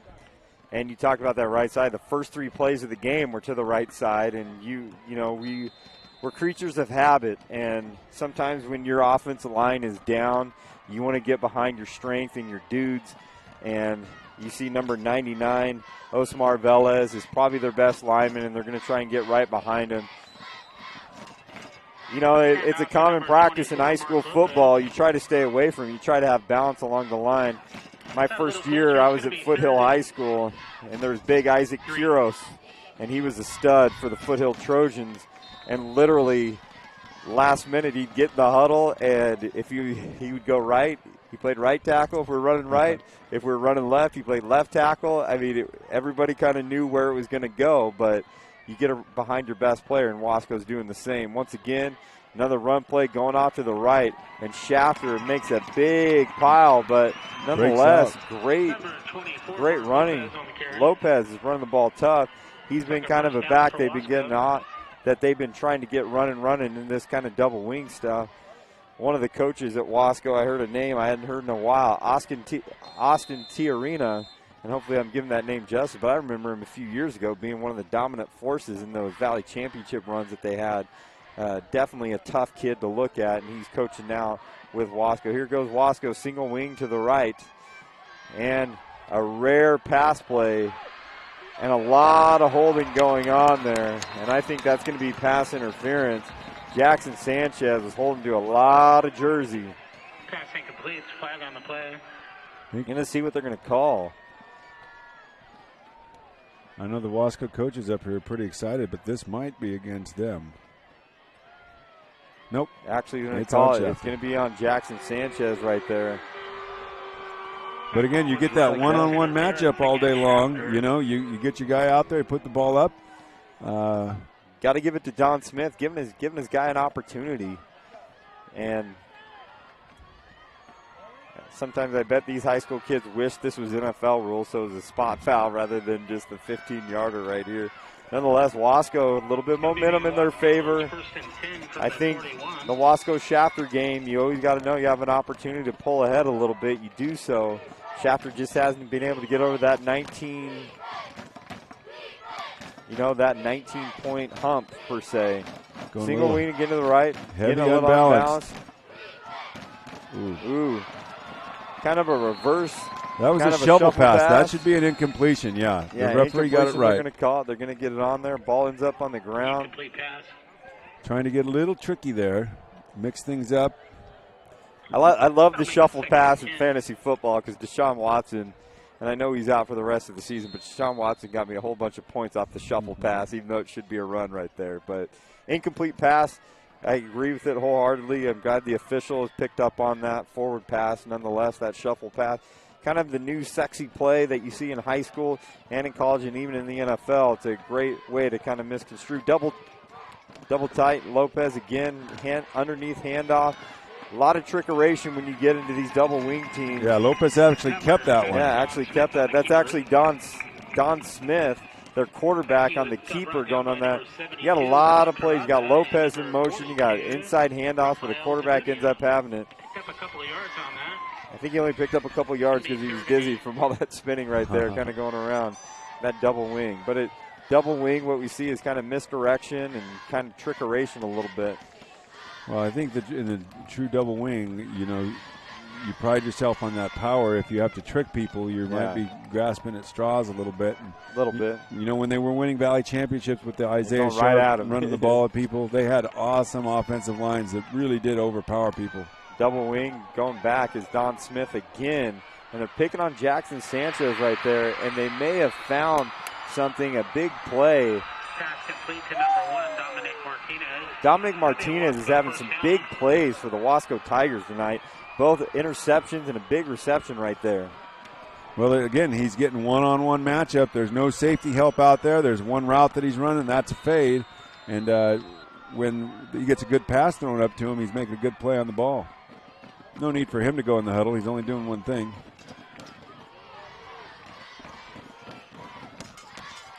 And the ball is handed off. And once again, that is the quarterback, Don Smith, as he's trying to bounce it right now. And he's running hard. Good balance set up a second down for Wasco. Good balance by Smith to hit the ball inside and bounce it out. That's a great play for Wasco. They want to stay in front of the chains there, be able to run their full offense and power the ball here. 2nd and 4 for Wasco. If I'm guessing, I bet they're going to run the ball to the right.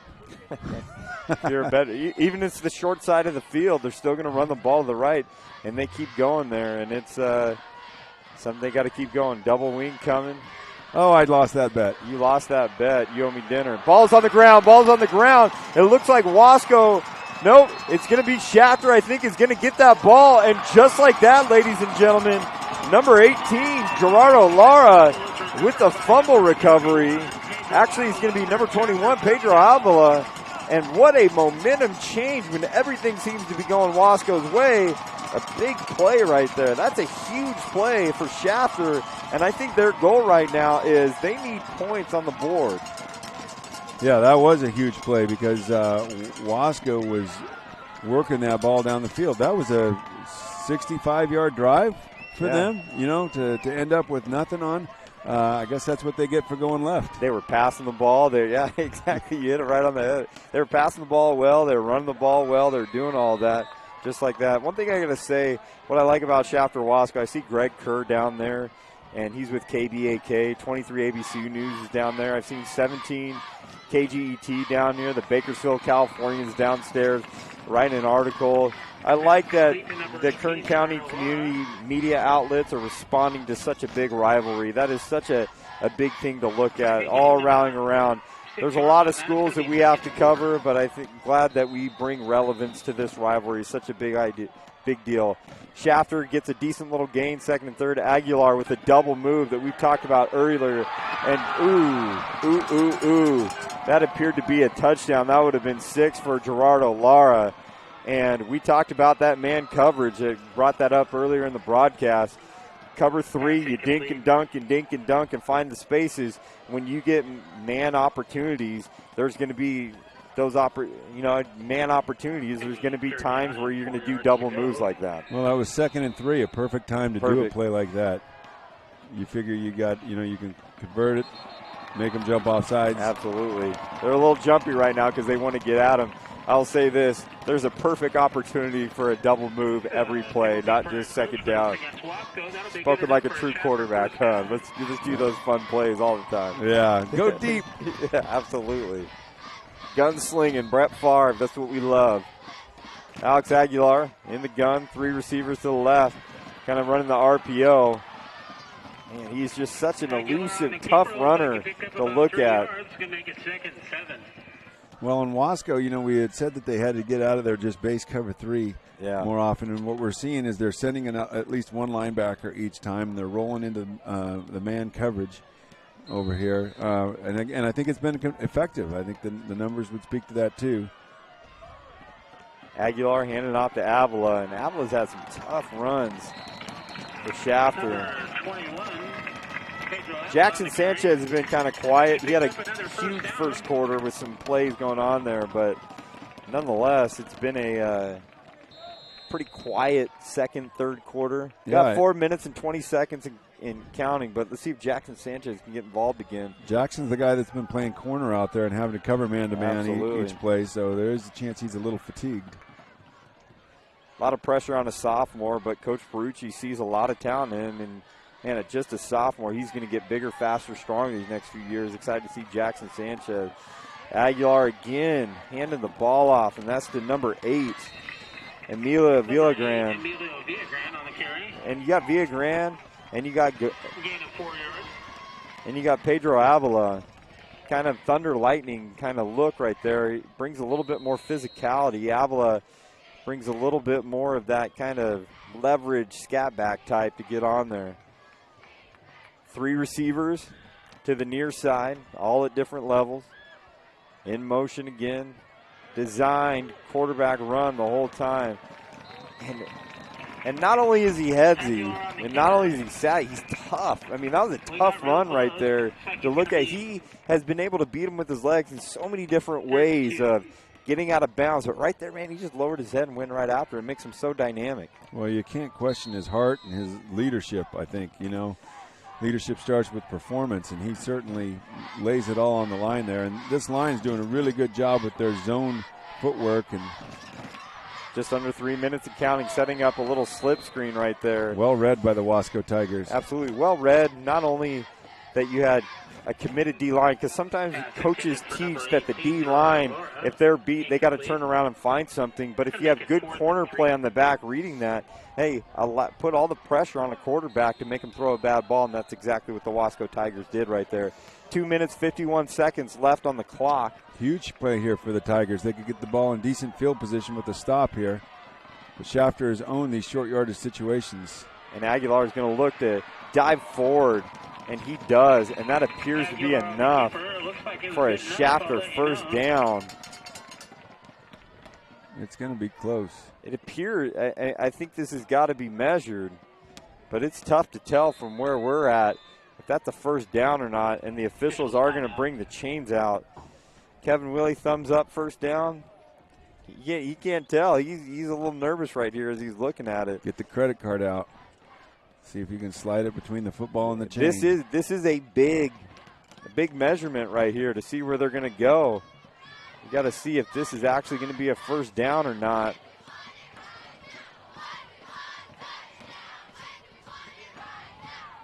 As Kevin Willie, our cameraman extraordinaire, gets out there, and it is enough for a Shafter first down. And we got 1,700 cameras on top of the press box, and we can't use any of them for instant replay to go under the booth. But nonetheless, to look at, that was a tough one going either way. It's going to be first down for the Shafter Generals. There goes Aguilar, throwing to Jackson Sanchez right there for a quick hitter.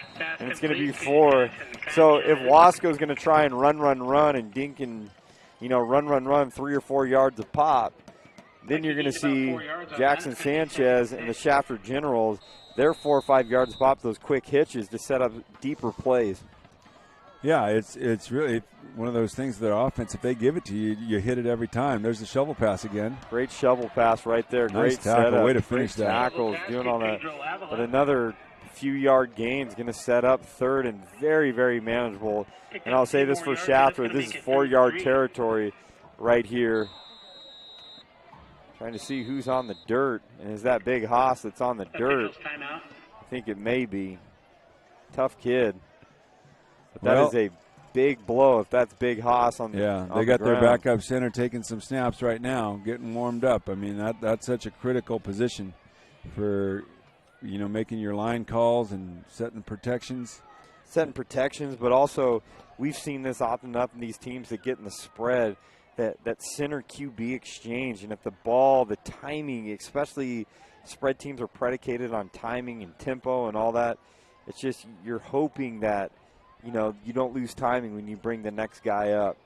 Well, I know Haas was hurt earlier in the season for a little bit, so I'm sure the backup has got some reps. Now, size-wise, you're losing a little bit. Yeah, absolutely. You go from 6'2", 305 to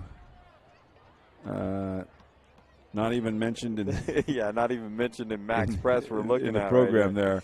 But I'm guessing there's about a 100-pound weight difference at least in the two. And I'm going to say this. I interviewed Big Haas today, and he's a great kid, just talking about this game means a lot to him because last year, unfortunately, he was involved in a little bit of a car accident that prevented him from playing in this game.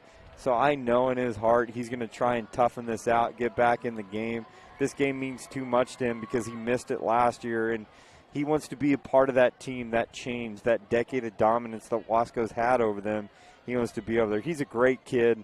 We need more kids like him. He's a workout maniac. He gets in there, talked about some of the numbers that he had and the power cleans and all that stuff. He just hopefully he's okay and he can get back out there soon. Looks like he's walking around okay, maybe just taking a little breather. He's going both ways. Remember that. And this is one of the first times all year he's going both ways, so that could also be a factor as well. Yeah, good to see that he's walking around pretty well. 3rd and short, 2x2. Wasco comes out. Little hard count. Trying to see what's going on. Looks like they're dropping back into that cover 3, maybe. Or maybe it's man with just a safety over the top. Aguilar gets the count. Flag is I think thrown. you got a delay game. Called delay game. Frustrating, get a delay game off of an injury. Once again, those are the tough ones. Frustrating as a coach. like I said, you want to follow the rule and make sure you have all the rules, but that's just a tough one, especially after an injury as a coach. Am I asking for leniency? Maybe. I'm just trying to stand up for those coaches and those players that go through that. They did try to hard count him, so that took a little extra time. Absolutely. Jackson Sanchez on the slant, and he's spinning. And Jackson Sanchez, ladies and gentlemen, what a play. Jackson Sanchez just as solid. Great job at making the catch, absorbing the contact, spinning like Chuck Foreman off of it, and getting a huge first down for the Generals. Man, Jackson Sanchez impressive, just a sophomore. Nice move. Here comes Shafter again. Reading it, and it's Aguilar again, and he's going to go in, and a very much needed touchdown. Boy, some clutch conversions over there by the Shafter Generals. Some good throwing by Aguilar. Good play, obviously, there by Sanchez. Reminds me of another Shafter General receiver that was here a few years back, Johnny Balderas, who ended up transferring to Liberty and doing big things for them. And Coach Perucci again showing 4.5 speed in this 40 as he chases guys down and telling them we've got to go for 2 here. Impressed with Coach Perucci. Played his college ball at UNLV, and he still got it. I'd have pulled a hamstring if I had to chase somebody like that. I think he's going to be sore, going to have the ice packs tomorrow, though, so don't give him too much credit. All right, they convert. Hey, good heads-up play by Coach Perucci and his staff, understanding that the 2-point conversion there was the right thing to do in that situation. 27-7 right now. 1 minute, 12 seconds left in the third quarter.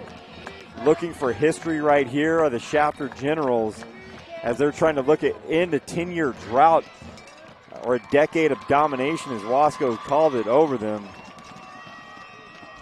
So if I'm Wasco right here, if I put that receiver out there and he gets man-to-man coverage, I would go there every single time. I mean, you got to have 3 scores. You can't just grind the ball, at 5 yards a pop 3 consecutive times. So if they're giving me a chance to make a big chunk play, I'm taking it every time they give it to me. If I can complete 1 out of the very 3, well, that's, a 20, 25-yard gain on those plays. We'll take that.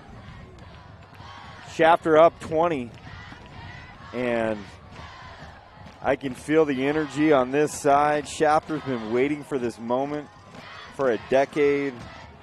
Marco Rodriguez counting it off to kick it. Coach Perucci is fired up on special teams. He wants to win it for his kids. It's not just about him. He wants his kids to taste that victory, get this town off the snide against Wasco. They're 8 miles apart. It's just a big deal right now. Little miscommunication between 2 Wasco Tigers. And it looks like the ball is going to be down at about the 32, 33-yard line. That's a scary play right there, especially when you got Dominic Martinez, who's made big plays all night, running in to Roosevelt Cummings. I mean, that could be a scary play, especially with one of your playmakers right there. You really got to treat it like an outfielder to a second baseman. The outfielder can call him off. You want him catching that ball when he's coming in like that. Yeah, you look at those, those center fielder, right fielder type exchange. You got 2 guys in there. One guy's got to be able to be the dominant.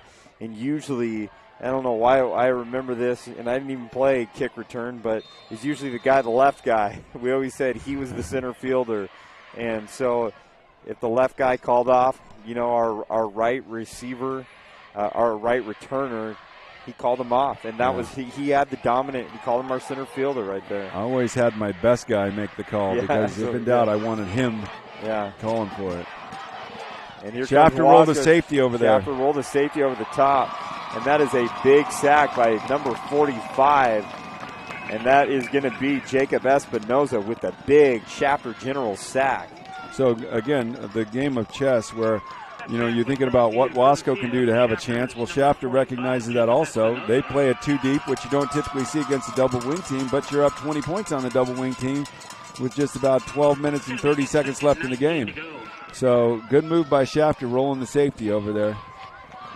They'll give up the short runs. Here comes Wasco. Being a team they don't want to be is a passing team. tripped up right there. I agree with that. That's a good no call. Ball's going out of bounds. Yeah, what that safety does, too, is it makes the quarterback play a little bit more cautious, throw it near the sideline, and he threw that one 3 or 4 yards out of bounds. And they're going to be looking at Dominic Martinez. He's been kind of their go-to. I think he's had the most receptions. If you combine his 2 interceptions and his 1 long reception, he's got 3 receptions tonight. To look at that. You know, it's been quiet tonight is Dre Hankins. He's been kind of their playmaker the last few weeks, last 4 weeks, and he hasn't been making a whole lot of plays. 21 seconds left to go in the third quarter. Shafter 27, Wasco 7. You know what you could get is this wing vertical right up the gut, right there. Yeah. And they're looking right there. Unfortunately, it was 3rd and 20, and so Shafter's kind of thinking that too. But, you know, they slide that safety way over, and you. So just a question for you, being part of this kind of double wing, you know, kind of look and all this stuff, and kind of understand that. How often did you guys do 7-on-7, and how often did you do? We called it when I was in high school, college. We called it pump, pass under mass pressure. You're a double wing team. How much time throughout the week was dedicated to that? About 0 minutes. Yeah. I mean, the whole philosophy is grind, and you maybe throw at most 3 passes a game. You know, you're expecting the game to be close, you to be just keep getting chunks. You know, Clovis East used to run it when Tim Murphy was there, and they ran it awful well. They won some Valley Championship with the Division I level. Gerardo Lara on the return right here. 5 seconds left to go in the third quarter. 2 penalty flags. I think 2 officials saw the same thing. So we're going to see what call is being made. I can see in the midst of that pile, maybe in the area of holding, it's pushed back. Good to see Big Haas, number 72, back out on the field. Appears to be okay. That's Juan Terraza. Juan Terraza, Jockey Club recipient this past Monday. Another great event that recognizes student athletes of Kern County, and I'm glad that Shafter was represented there. He's a great kid, and he's just very respectful, very interesting. He dyed his hair blue for Shafter High. Didn't know you can't put shampoo in dyed hair, and now it looks green. So it's very interesting to look at with Juan Terraza. Very honest and open with me in my conversation with him. That's funny. That Jockey Club is a great thing those guys put on. Hodell's Rodriguez in motion. And Avila is following, and just when you think that ladies and gentlemen, I'm going to say this, probably the best quarterback that we've seen in Kern County. Very dynamic that he's able to get out there. He can throw it, he can do that. 4 hands go up right now. It's the end of the third quarter. And right now, Shafter is starting to feel some of this. First time they haven't felt in a decade the taste of victory. And this is going to be a big thing that they're going to be a part of. And it's the memories that they make that they can look back and say, I was part of this big victory after a decade absence. Yeah, and they've still got another 12 minutes to play here, and anything can happen. But you got Alex Aguilar at quarterback here. Again, there's other quarterbacks in town that put up big numbers. Yeah. But I would think with, you know, the cast around him, Alex Aguilar is the most important cog to this Shafter offense by far. And it's the most prolific offense in town, so I think that says something huge about him. I say he's got about 150 yards rushing. It's probably going to put him over 1,000 yards for the season. He's honing in on 2,500 yards passing. So Kern County, watch out. You got a dynamic player in Alex Aguilar that's got to be taken serious and looked at. I'm telling you what, he could play at any school, anywhere. He is that dynamic of a player right now. Well, if they can go Alex Aguilar a couple rounds deep in the playoff, he could be staring at 3,000 yards passing, over 1,000 rushing. Alex Aguilar rolling out to his right. And, of course, who's he looking down the field at? Jackson Sanchez, kind of their big play guy who just had a big reception earlier on. But you're right. If they can get this big win, and I talked to Coach Barucci, is one of the big things about this is playoff seeding, where they could be at, and they're kind of gearing maybe like a second or third seed in that 5 right there, and bringing a Valley Championship would be huge. Aguilar hands it off to number 8, who runs the ball tough, Emilio Villagran. Number 8, Emilio Villagran. Well, again, a great steal for Shafter to get Coach Perucci over here, a guy who's taking a different team to state. Knows his stuff, loves the zone offense, knows the zone blocking inside and out, has got a really good staff alongside of him, guys that are loyal, that work awful hard. 3 receivers to the far side. Here comes Aguilar.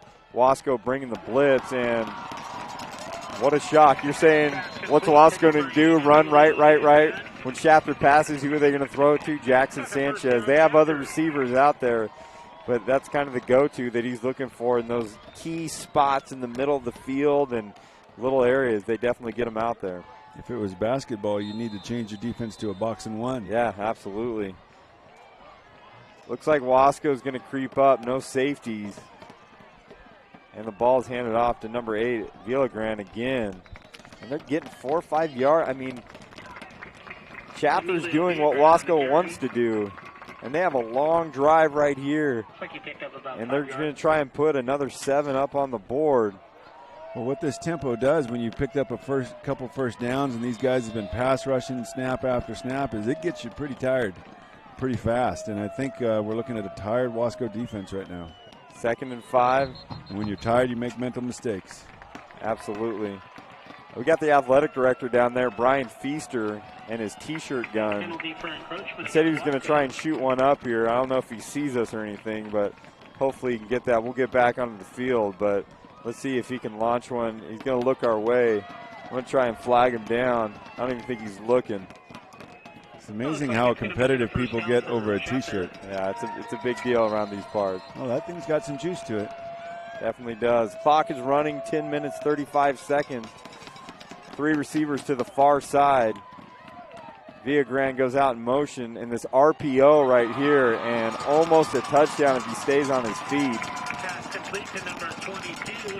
That play has killed Wasco all night long. Shafter just running it well. You got a good, smart, mobile quarterback. It just fits him to a T. Shafter trying to substitute but doesn't have time. Wasco trying to substitute but doesn't have time. Aguilar drops back, 1st and goal, delivers a strike right above Lara. Mr. Feaster, there's some more people in the parking lot that need T-shirts.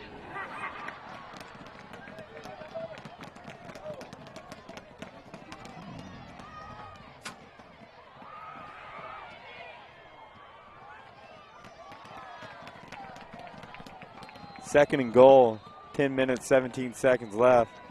And I will say this, if there's a score right here, Shafter is going to have all the momentum in the world going on there. Aguilar with the fake, and again, it's Alex Aguilar with a touchdown. This game's starting to get out of hand. Well, we saw Wasco had a bit of a chance when they were driving down 19-7 and turned the ball over. And Shafter, like a good team will do, put the foot on the gas and hasn't let up. Aguilar with another touchdown. Shafter is up 33-7. And Aguilar is going to look to put 2 more points on the board. And he doesn't, and it's failed. But right now, 33-7. The 2-point conversion was no good.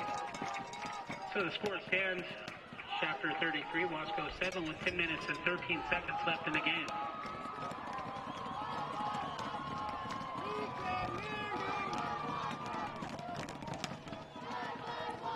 (33-7), 10 minutes, 13 seconds left to go in the 4th quarter. Well, and there's no offense that's really built to come behind like this setup, but especially Wasco's offense. We saw him last time try to take some shots, but as soon as Shafter put that safety back there and to help, that really takes away any shot they have at their throwing game. So they're going to be hard-pressed in doing what they don't like to do, and when you have to do what you don't like to do, you're not usually very good at it. 33-7. 2 hot teams coming in, both 4-1 in the SSL. Didn't think it was going to be this far out. A little bit of a closer game, but Shafter will take it any way they can get it. And when you're playing your rival, you put the pedal to the metal. And I know if Shafter gets the ball back, they're going to try and make this 40-7 and keep building on the lead that they have. And the ball's off, and it's landing short. And it's going to be number 3, Arturo Romero, is going to have the ball. And Big play after big play going on there, and a big tackle. Number 29, Jordan Odom. Well, Shafter keeps kicking those high, short ones, and Wasco keeps trying to take them to the far side of the field. I think you're better off just attacking straight ahead and getting the yards that are available there.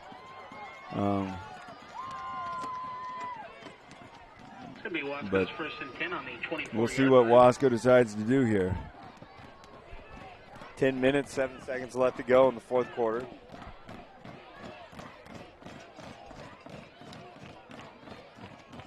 Coach Ferrucci still thinking about the game, still wondering, still coaching up, still looking at his replay locker, trying to get better so he can coach his team, seeing what's out there, what plays they can take.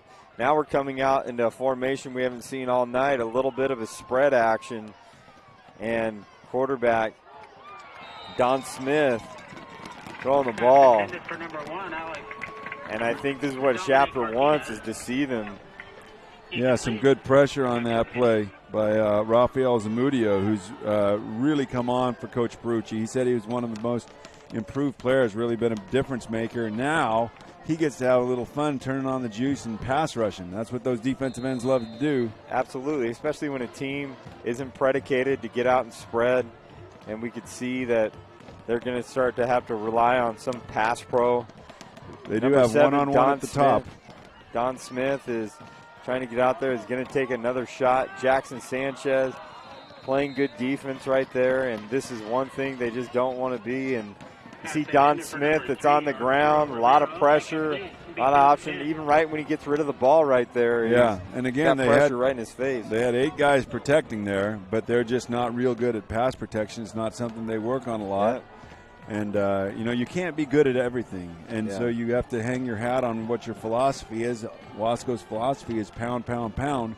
But when you meet a team that is a little bit stronger than you are up front, you got to try something else. And they're really struggling with that. Timeout for Wasco, 9:58 left. And I'm going to tell you, you're exactly right. And when these incomplete passes start coming, when these incomplete passes start coming right there and the clock stops, I mean, it's just something they're not used to. Is they're playing quick, and so is this 4-down territory? I know it's deep in their end zone, but if I'm then, I'd just punt it away and try to minimize the damage that they have.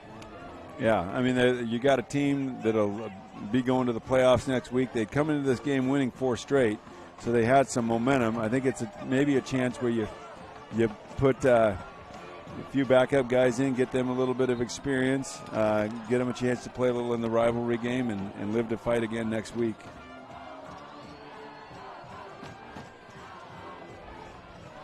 We got a barn burner going on.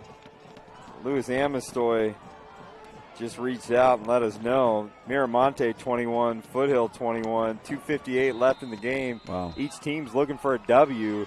So that is their Super Bowl tonight. I think that's a great game to have right there. Curious to see what happens right there. Don Smith, who's played tough, getting back, throws a good ball in traffic. It is 4th down. Curious to see what's going on. We got a flag down there. It's a flag on the play. Is he going to be holding pass interference? Going to be something? Is he off the line of scrimmage? Looked like they might have had a covered-up receiver go downfield. I think you decline it. Get the 4th down. Yeah, again, they're in a formation they're not used to being in. The one receiver lined up on the line of scrimmage when he should have been off the line of scrimmage. And that kind of thing happens when you're forced to throw the ball and you're just not used to throwing it. 33-7, 9 minutes, 53 seconds left. I will tell you this.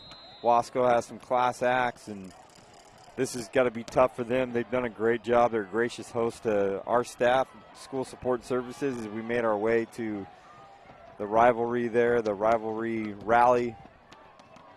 Punt is off. It's going to be fielded. A lot of space going on right here. A lot of flags. Probably going to be a holding going on there. Gerardo Lara has done a good job. I think we had a block in the back over there. And like you said, Wasco is a great place. Kevin Talon's the principal over there. Yeah. He was an athlete at Wasco when I was coaching over there, and then he coached with me for a year when I was at West High. Yeah. Great guy, humble guy, really knows his stuff, loves kids, and doing a great job there as administrator at Wasco High. Most important thing a good administrator can do is love on kids, and that's the best thing to look at. And that's it's rivalries like this that make you appreciate that we have important jobs as educators. To love kids, but to make memories for those kids too as well. And that's what stuff like this makes so great, is these are memories that last a lifetime. Just as Shafter could talk about for the rest of their life that they were the team that ended a 10-year drought, Wasco is going to have those tough times whenever they see that they may have lost that. Nonetheless, a little RPO action, and it's Aguilar again to number 21, Pedro Avila, who's had a nice game. Complete to number 21, Pedro Avila picked up a Shafter first down. Well, we've seen Shafter a couple times this year, and one thing we know is that they continue to attack. Yeah. That's their MO, all gas, no brakes. So they'll keep up this pace and keep working it, and Wasco's got to keep playing hard. I think Shafter's been on the raw end of some of those scores. I've looked at some scores from a few years ago. 2011, Wasco 69, Shafter 13, 63-17, 56-3. I think if they had the opportunity, like we see right here, Aguilar getting around, demonstrating that he is the best quarterback in Kern County, is Alex Aguilar.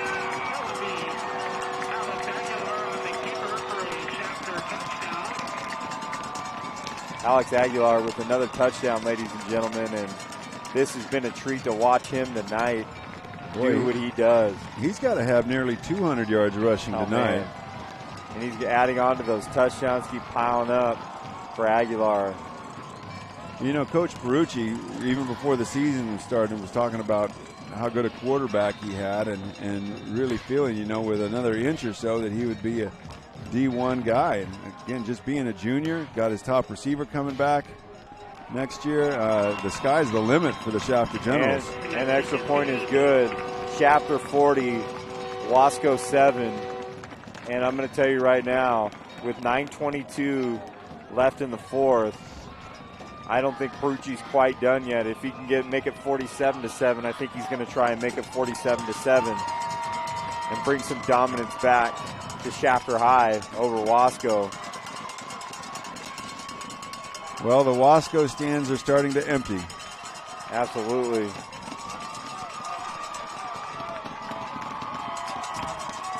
This is big for Shafter. They've been waiting a long time for this. Yeah, these Shafter fans are going to milk it for all it's worth. And I'm going to tell you,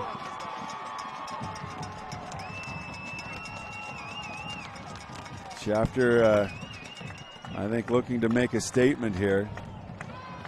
Take out years and years, a decade's worth of frustration. Oh, yeah, absolutely.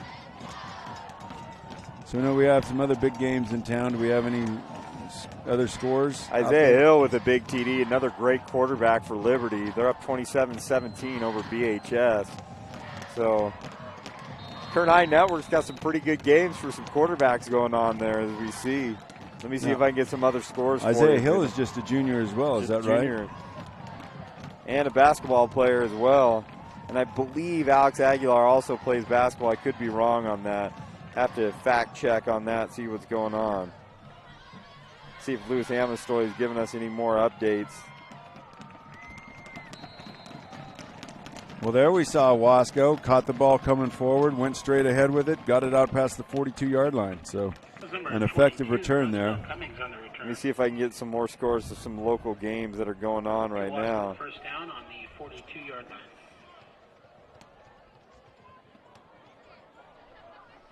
BCHS 55-0 over final North High 21, Highland 14. In Scott's perfect season, three-way tie for the SEYL title. Big win for Norm Brown. Big win for Norm Brown.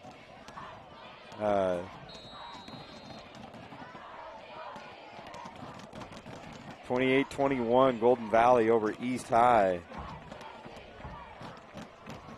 Is that a final or Frontier up 30-20 over Centennial? Oh, that's a big comeback because they were down. 24, yeah. Mark Lopez on the carry. Mark Lopez with the carry for the Tigers. Going to set up second and short. 7 yards. Going to be second 3.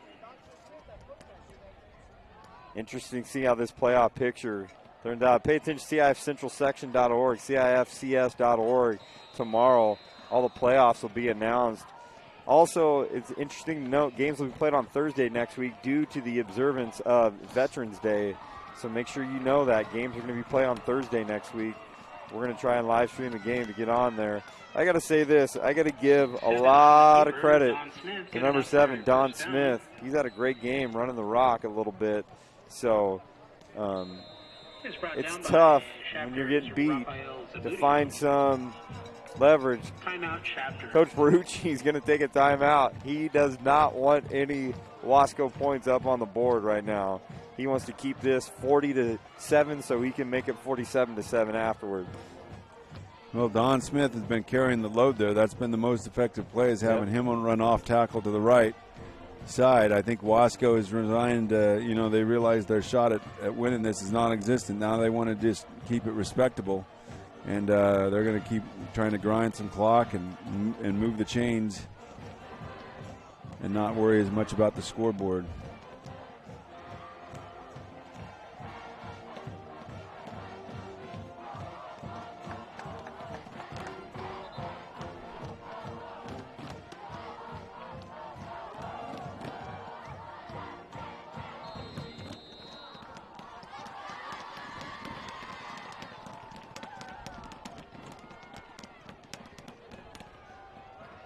Ball goes off.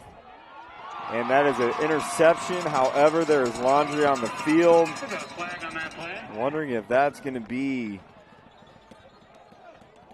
pass interference. It appears to be that. 2 people threw it. Just appears that Shafter is really ready for every eventuality. They knew that if Wasco ended up having to throw, that they'd throw that safety over the top and handle that issue. So good job by Coach Perucci and his staff. And it's going to be a hold on the defense, not pass interference. We're going to see how that's going to be marked off. Appears to be enough for a Shafter first down.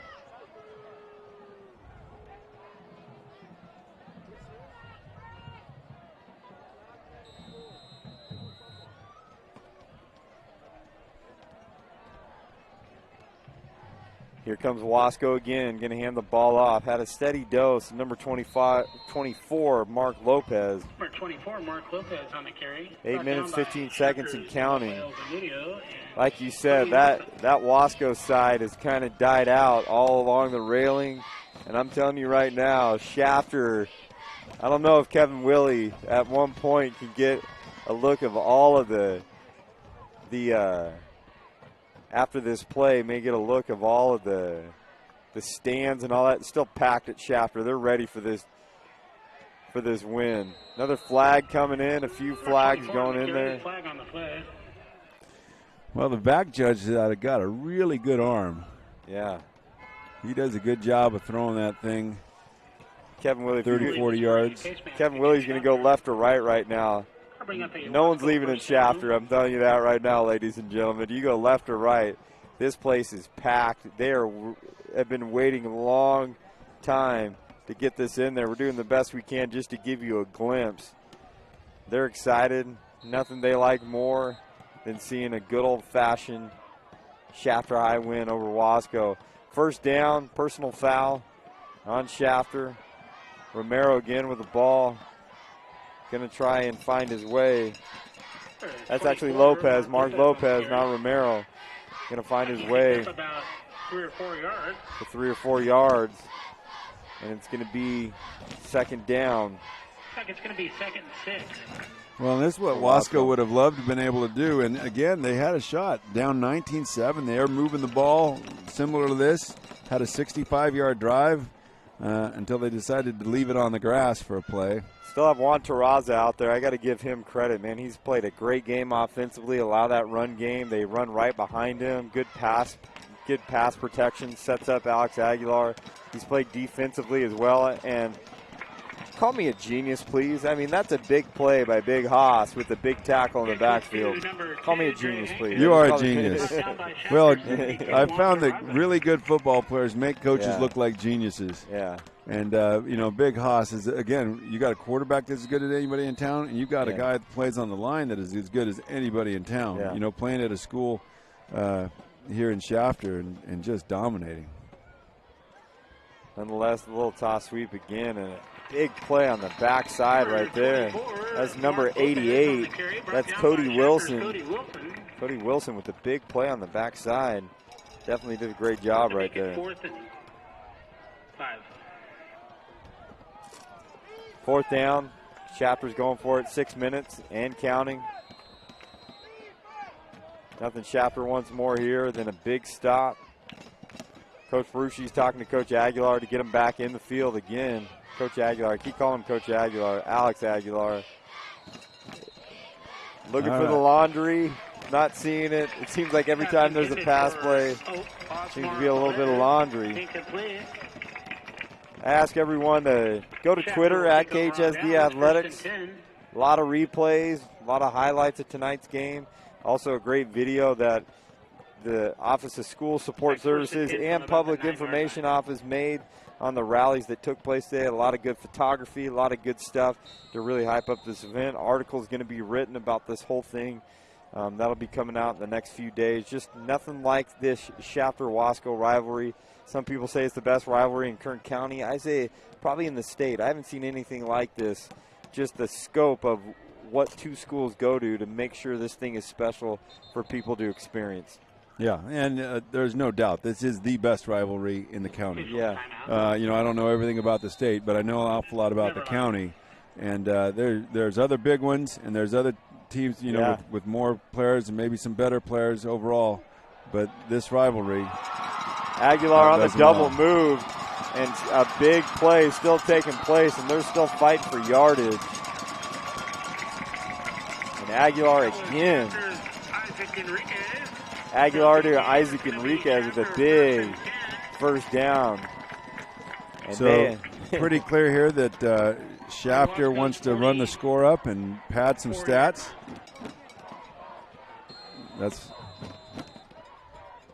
And you saw the double move right there, and they're still looking to take shots. And the RPO again, trying to get out there. Pass winds up incomplete to Pedro Avila.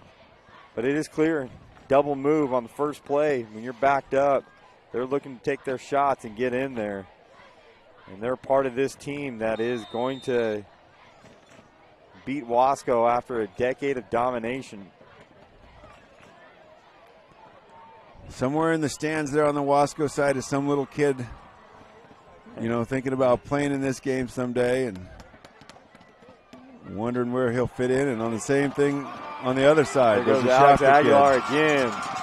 Ladies and gentlemen, another touchdown from Mr. Shafter, Alex Aguilar. Well, I think that'll make the game a running clock. Never know.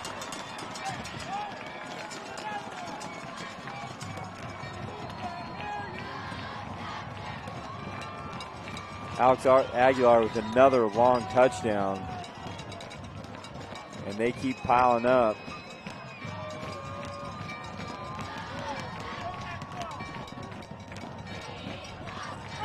All right, and I think, you're looking at years when you mentioned some of those Wasco scores against Shafter, getting in the 60s and the 70s against them.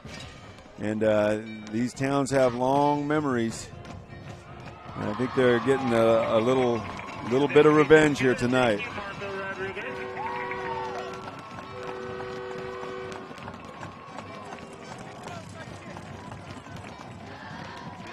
Shafter now leading 47 to, actually with the miss, 46-7.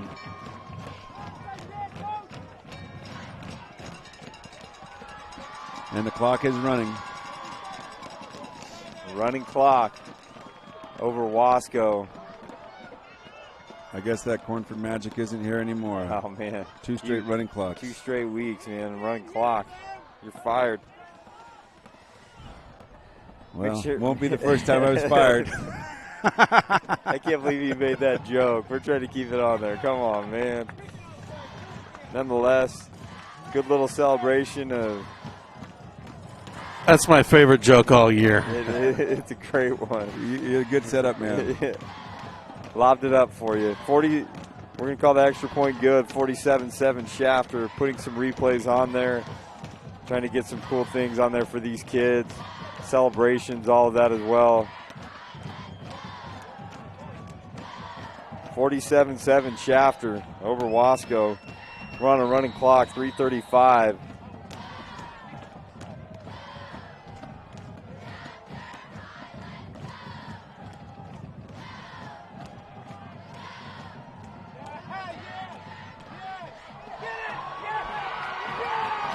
And onside recovery, and it appears just when you think it can't get any worse for the Wasco Tigers.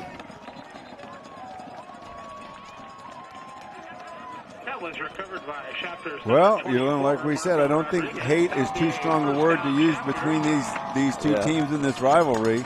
And I think the only reason you onside kick when you're up by 40 is because you hate your opponent. And they're going to march it back. Are they going to re-kick it? I think that was... Did it go 10?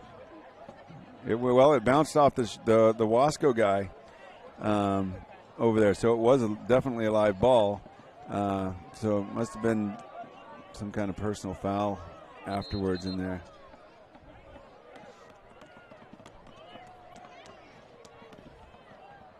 Trying to get you some scores. BHS trails by 3, 27-24. And it appears it's going to be Shafter's ball. 2 minutes. Running clock still taking place. All right. Now they're going to take a knee. And just like that, ladies and gentlemen, this game's going to end in the next few minutes. And Shafter... I know Coach Perucci inside wants to take a shot maybe, but Shafter is fired up right now. They are now going to be, after their 91st game, it's going to be Shafter 44, Wasco 42, both of them 5 tying. So 44, 42, and 5, and just like that. I don't know why you onside kick and then you kneel on the ball. They want to get in the victory formation. They want to be able to have that. I think that's what they want to do, is be able to call it. I'm telling you, you may know this as my head coach's favorite play is putting up the V sign, calling victory. And I think after a decade long, Coach Perucci wanted to call that in for these kids. It's victory to have it over Wasco. I think there's a meaning to that. At least that's what I think. Okay. I'm no genius or anything like that, too, as well. Hopefully that makes sense.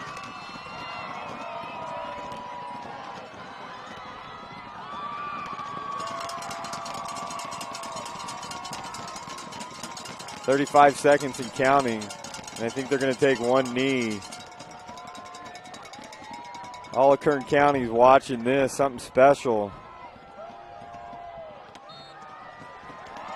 That's going to do it. They're going to take a knee.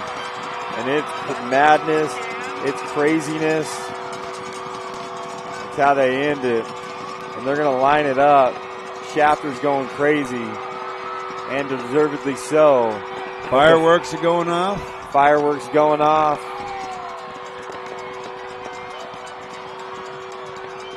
The final. Yeah, you read it right.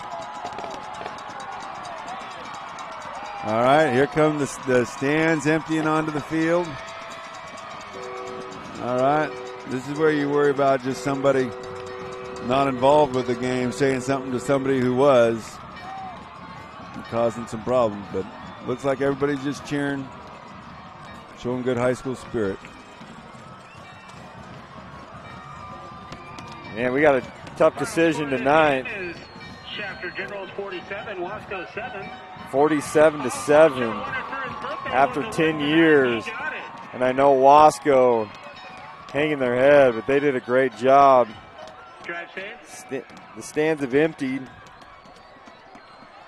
I'd like to thank our sponsors one more time. And we have a tough decision to make. tonight.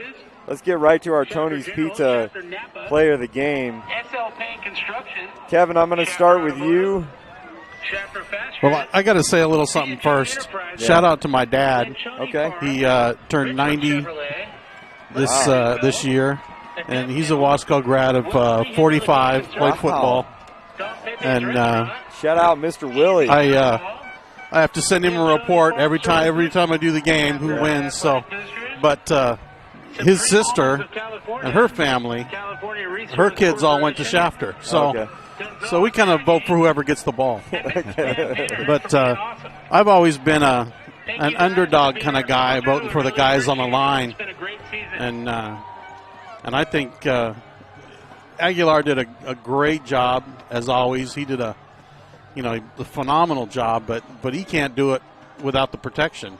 Yeah. So I'm going to go with Big Haas because he was there both sides of the ball all night long, and I think he only missed a couple of those plays where they brought him out to recover. Yeah, absolutely. Coach Cornford? Well, I think Kevin hit the nail on the head. We talked about that double wing offense at Wasco works real well when you're stronger than your opponent, but when your opponent got Big Haas on the line over there, maybe that's not going to work so well. So I'll second Kevin's, and I'm going to go Big Haas.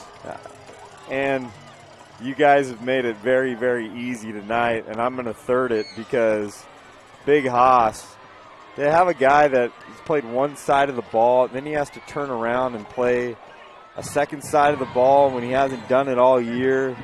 Is a tough ordeal to do, and we saw him almost have a knee injury and do all that, and I just think that this is a big moment for Big Haas. He's number 72. Kevin's trying to find him somewhere out there, but nonetheless, Juan Terraza, your Jockey Club Award winner. Your hair is green when it should be blue. You had a great game tonight. You made big plays in the backfield. Kevin's panning in right on him right now. Exciting moment for Shafter High. I want to pan out, get those flags right there. Let's get a picture of all of that. It's a big moment right here for Kern County. Just a great thing to go on there. Excited about this. Everybody, Shafter High 47, Wasco 7. Thank you for joining the Kern High Network tonight, kernhighnetwork.com. After 10 years, Shafter can say they have defeated Wasco. Thank you, Rich, for a wonderful season. Kevin, Willie, thank you for a wonderful season. We're going to continue. We're going to start looking into playoffs. We're going to start figuring those things out tomorrow. Pay attention to CIFCS.org, and you can see those brackets as they start to unfold. A lot of great things happening tonight. Thank you for being here, everybody. Have a good night. Drive home safely.